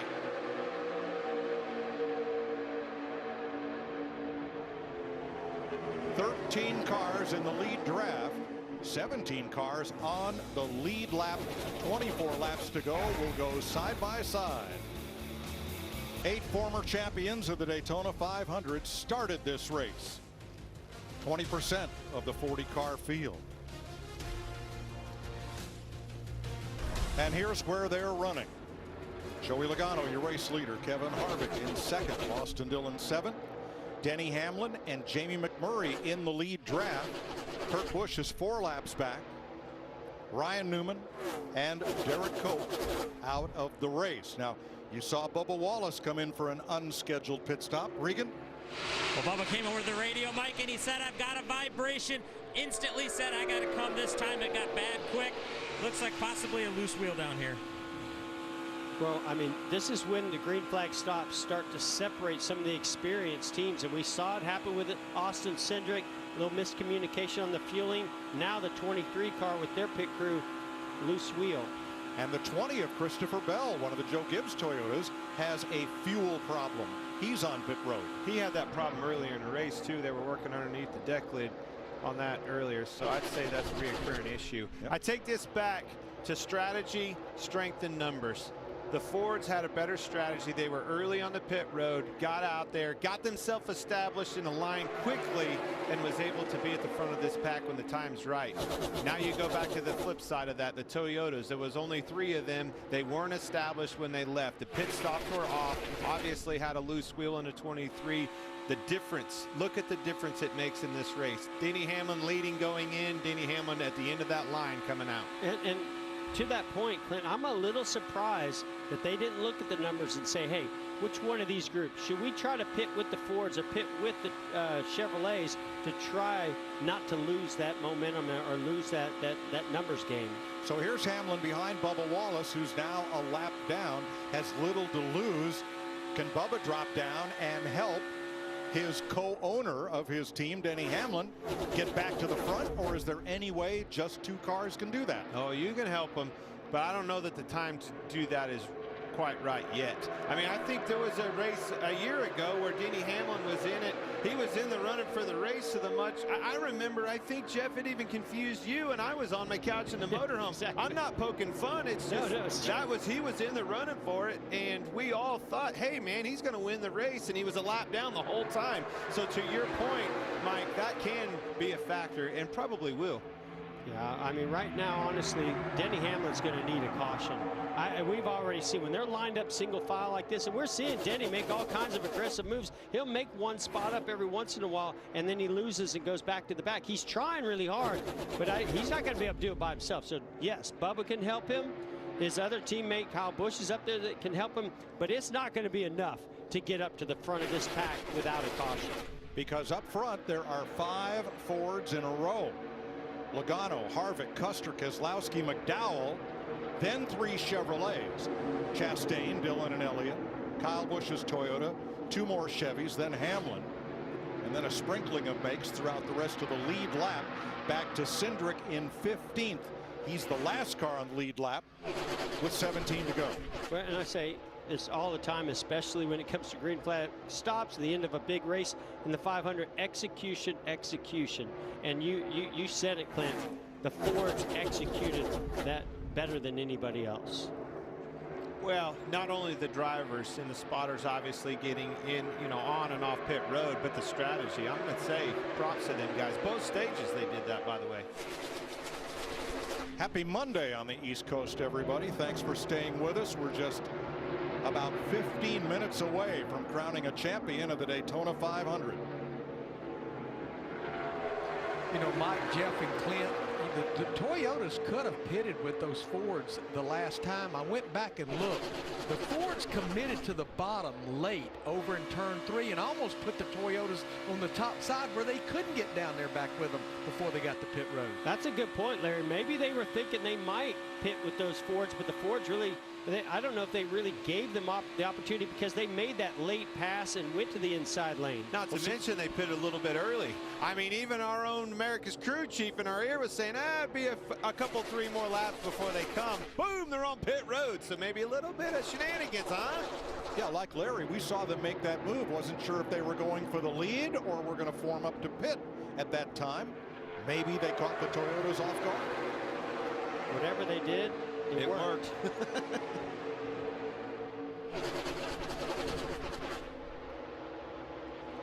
So now this lead pack is formed up and it's 12 cars deep. No, I certainly don't want anybody listening at home, watching this at home, to think that there's not going to be a lot of shuffling up in this group. There absolutely is. But I think you're going to need to be in the top 5, 6, maybe 7.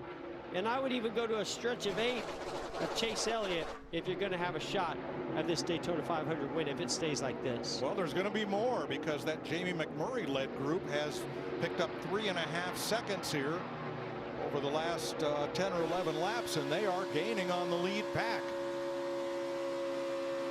They're going to catch him too. And this is going to be an opportunity for Denny Hamlin.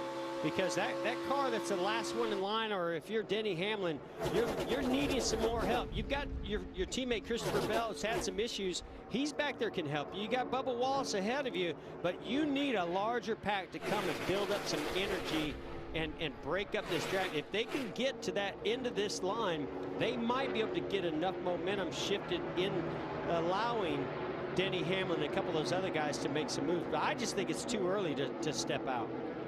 There are 6 Fords on the lead lap, 2 Toyotas, 7 Chevrolets.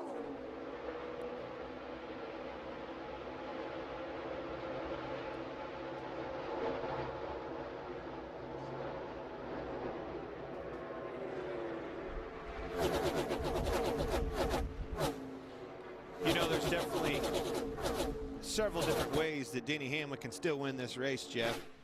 I mean, obviously, when he was in the lead, he was in the catbird seat. But now you're in a situation where do you formulate the line in which you were just talking about, or do you think there's still a caution coming and going to create a green-white checkered opportunity?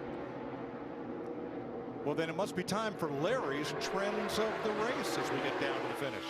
The trends have made the return for 2021. You know how to get a caution. I just start reading the twins. So anyhow, I looked at the last 10 Daytona 500s and looked at the trends of the patterns.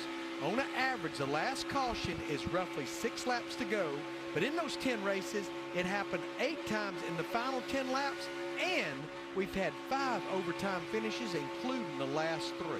Here come the Chevys on the inside, Larry. Boy, there are a bunch of them. And they came right up to those Fords, and now it's on. Yeah, but I still think it was too early. Cole Custer's a nice move. But look at, they're all trying to get back. Hold on to it. Hold on, Ross Chastain. That hole just closed up so fast. Kyle Larson. Cole Custer's wishing he probably didn't pull down, try to block that run. But this helps Denny Hamlin out. Denny Hamlin was very happy to see that happen. He probably gained 4 or 5 positions there. Now, I am not looking for a caution, but in the last 16 Daytona 500s, we've had one between now and the checkered flag. 14 of those 16 races. That's more than a trend.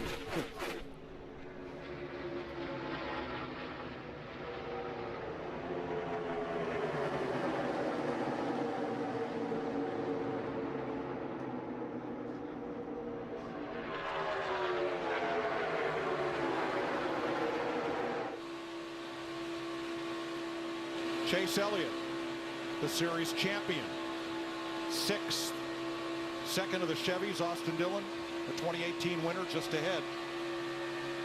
Joey Logano has now led 18 laps as they come around.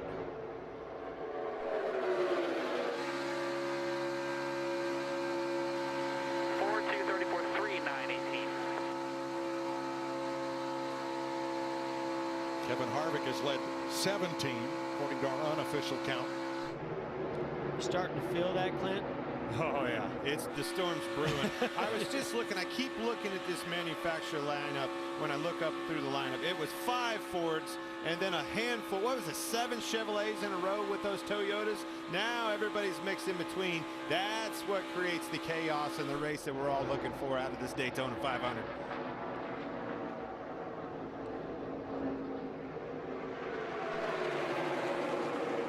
Talk all we want about lap leaders. They're only going to remember who leads the last one.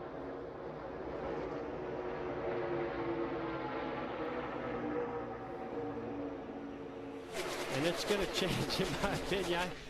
I love the position. If I had to pick a position, I want to be in Joey Logano's, where he's at. I want to be the leader, but I gotta say, it's gonna be so hard if somebody makes a move. Now, his best friend is Brad Keselowski.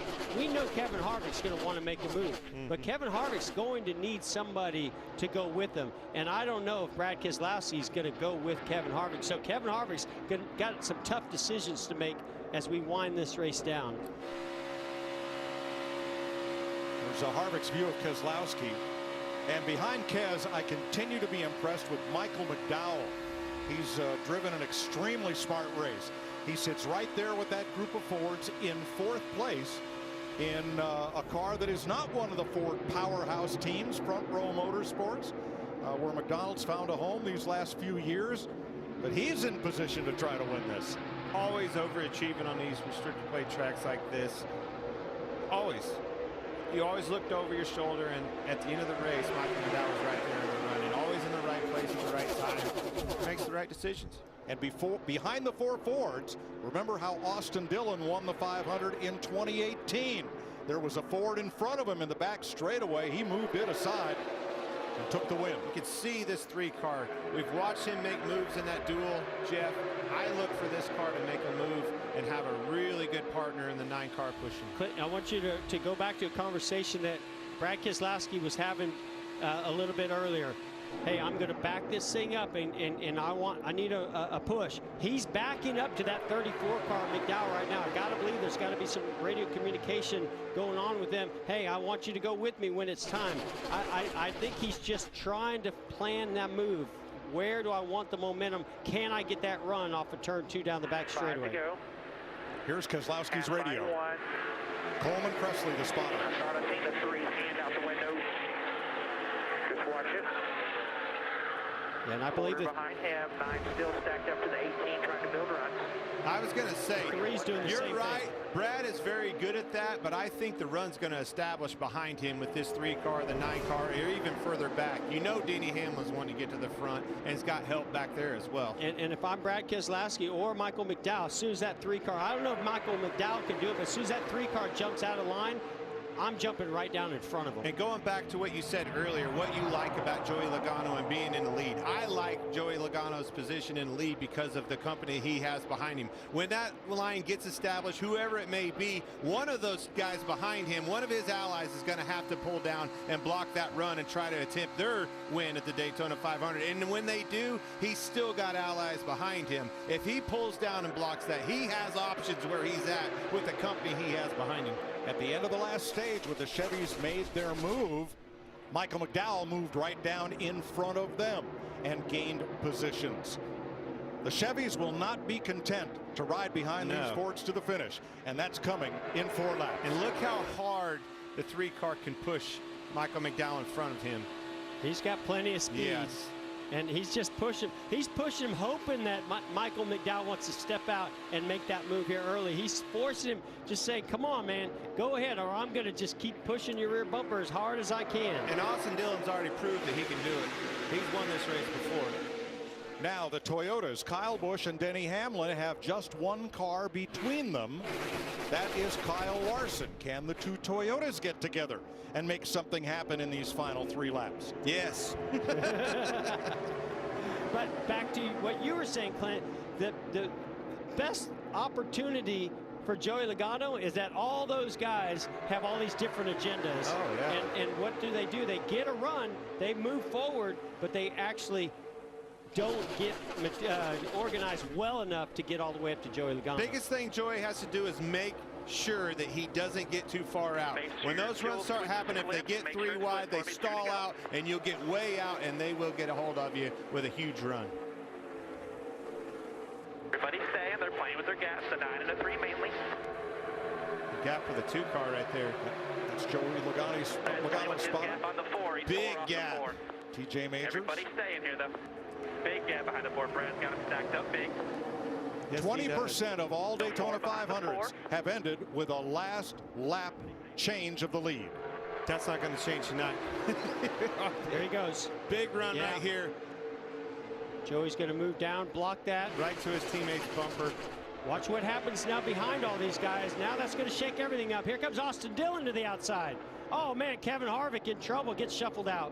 White flag. 1 lap to go, sponsored by Credit One Bank. Okay, now these guys, their job, if you're Austin Dillon, one of those guys. Watch this run Kevin Harvick has on the bottom. Now the 5 can go to the outside. They're all trying to build that run that Keselowski did. Here goes the 3 car. Will Dillon have help? No, they come down to block.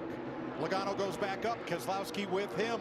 McDowell in tow, Dillon on the bottom. The run's on top. Oh! Teammates. Around they go in a hard crash. Kyle Busch. Larson. Caution is out. Bubba Wallace is in this. Austin Cindric. Hard hit by Kyle Busch. Caution's out. McDowell is first to the line, but will have to go back to the moment of caution, which ends the race. Brad Keselowski is climbing out. He's okay. Joie Logano we see taking off the gloves and the steering wheel. I think McDowell's the winner of this race, guys. He was first across the line. NASCAR will review and have to determine the finish at the moment of caution. And we'll wait for official word. Huge win if that's the case. But Bob Jenkins' Front Row Motorsports crew is celebrating on pit road. Oh, wouldn't that be incredible? You're going to see some emotion out of this guy if this comes back official. A lot of tore up race cars. All the Chevys torn up. You saw Preece with damage. Chase Elliott with damage. This was a really hard hit. Kyle Busch when he came in. Yes. And the AMR safety crew very quickly on the scene. Being directed. Look at the damage to the wall. It's a bumper cover up there. And there's Kyle Busch climbing out. That is a great sign, and that means everybody has climbed from their cars after a huge pile-up on the final lap of the Daytona 500.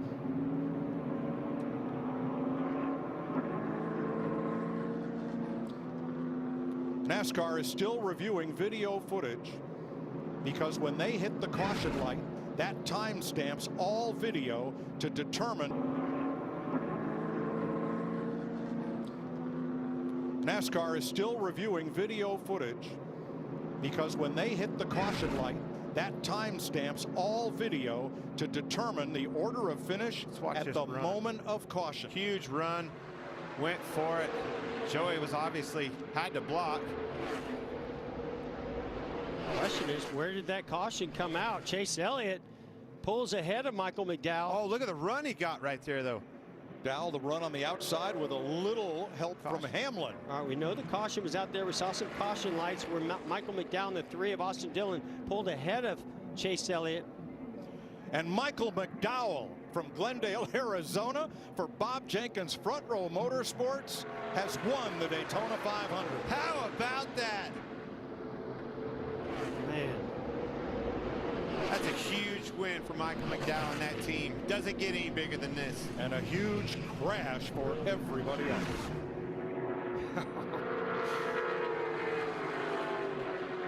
McDowell is the 40th driver to win the Great American Race and the 8th driver in history to score his first career cup win in the Daytona 500.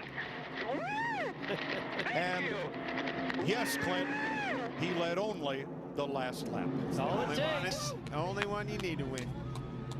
Awesome job. Man. So happy for him, his family, that team. That's pretty cool. Has a road racing background, worked his way up to the Cup Series. Has had a variety of different teammates. Yeah, I said it. We were talking about it when they were riding. Yeah, you're giving him props. Every time you look over, and you always saw Michael. Burn it down, baby. Yeah. But isn't it something? There's just something about these super speedways where certain guys just have a certain knack for it, an ability to pull that off. And you're right, Michael McDowell is one of those guys that does it often. A man of deep faith. He'll be joined in victory lane by Drew Blickensderfer, his crew chief, who reminds me, Larry reminds me it's Drew's second 500 win, and his new spotter, Clayton Hughes, for 2021. Yeah, that was Mark Truex Jr.'s spotter for a long time. Well, let's repeat, all drivers involved in that horrendous crash in turn 3 have climbed from their cars and appear to be okay. Yeah, that's great news, because when I saw Kyle Busch go in there was such a yeah, got some fans cheering for that. Flying the American flag on the helmet.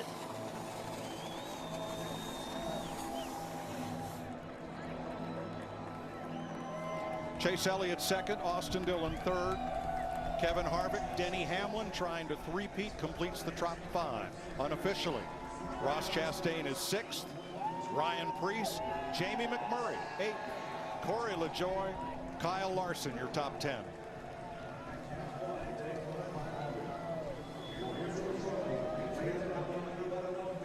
What a long time coming for Michael McDowell. Here's Jamie Little. I know. 14th year racing in the Cup Series, Michael. Your first career win. You're a Daytona 500 champion. I just can't believe it. Just got to thank God.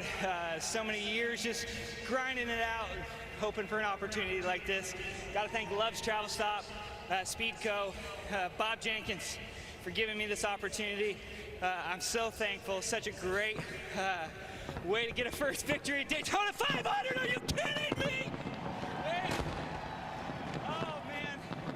Just want to say hi to my wife back home. Happy Valentine's Day. I know it's been a tough week. My kids, I love you guys. I wish they could be here with me to celebrate. Maybe NASCAR will send the plane to bring them down here, but we're the Daytona 500 champions. I cannot believe this. Thank you, Doug Yates, Ford. We had our Ford partners at the end, and they all crashed, and luckily I was able to make it through. Just so thankful. God is good. Michael McDowell has been there at the end of so many of these, Mike, and finally tonight it was his. He led the final lap.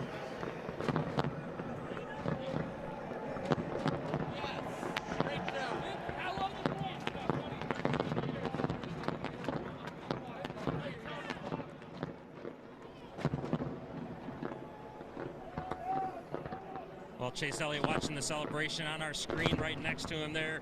You were side by side with Michael McDowell through 3 and 4. When the caution came out, how close do you think it was right there? I don't think it was very close. I mean, I kind of got next to him and I saw the lights come on, so I knew it was over right then. But yeah, just a huge thanks to Napa and Chevrolet, everybody at Hendrick Motorsports. Felt like we had a fast car. Weren't as good as I thought we were on Thursday, so I felt like we did a really good job executing today. Staying out of trouble, that's not something I've done a very good job of here in this race, so glad we could at least finish this one and have something to build on for when we come back and try to do better. Yeah, but the top was just so fast. It didn't seem to matter who got down low. You couldn't really make anything go. So we all kind of tried at certain points in time, just didn't work out. But yeah, close. We finished one, so I'm pretty pleased with that. Thank you, Chase. Let's go back to that last lap. Back straight away. So you get this big run, all the cars stacked up on the outside. The 2-car, Brad Keselowski, went to go to the inside of his teammate, Joie Logano. Joey blocked a little bit. Here comes Chase Elliott to the inside of Michael McDowell. They're 3 wide coming off of turn 4, guys, and it's unbelievable how Michael McDowell's car just surged forward off that top lane. So let's go back to the moment of caution and show you the position of those cars using our Fox Ghost car. And clearly at the moment of caution, McDowell is out in front of Chase Elliott and Austin Dillon to secure the victory.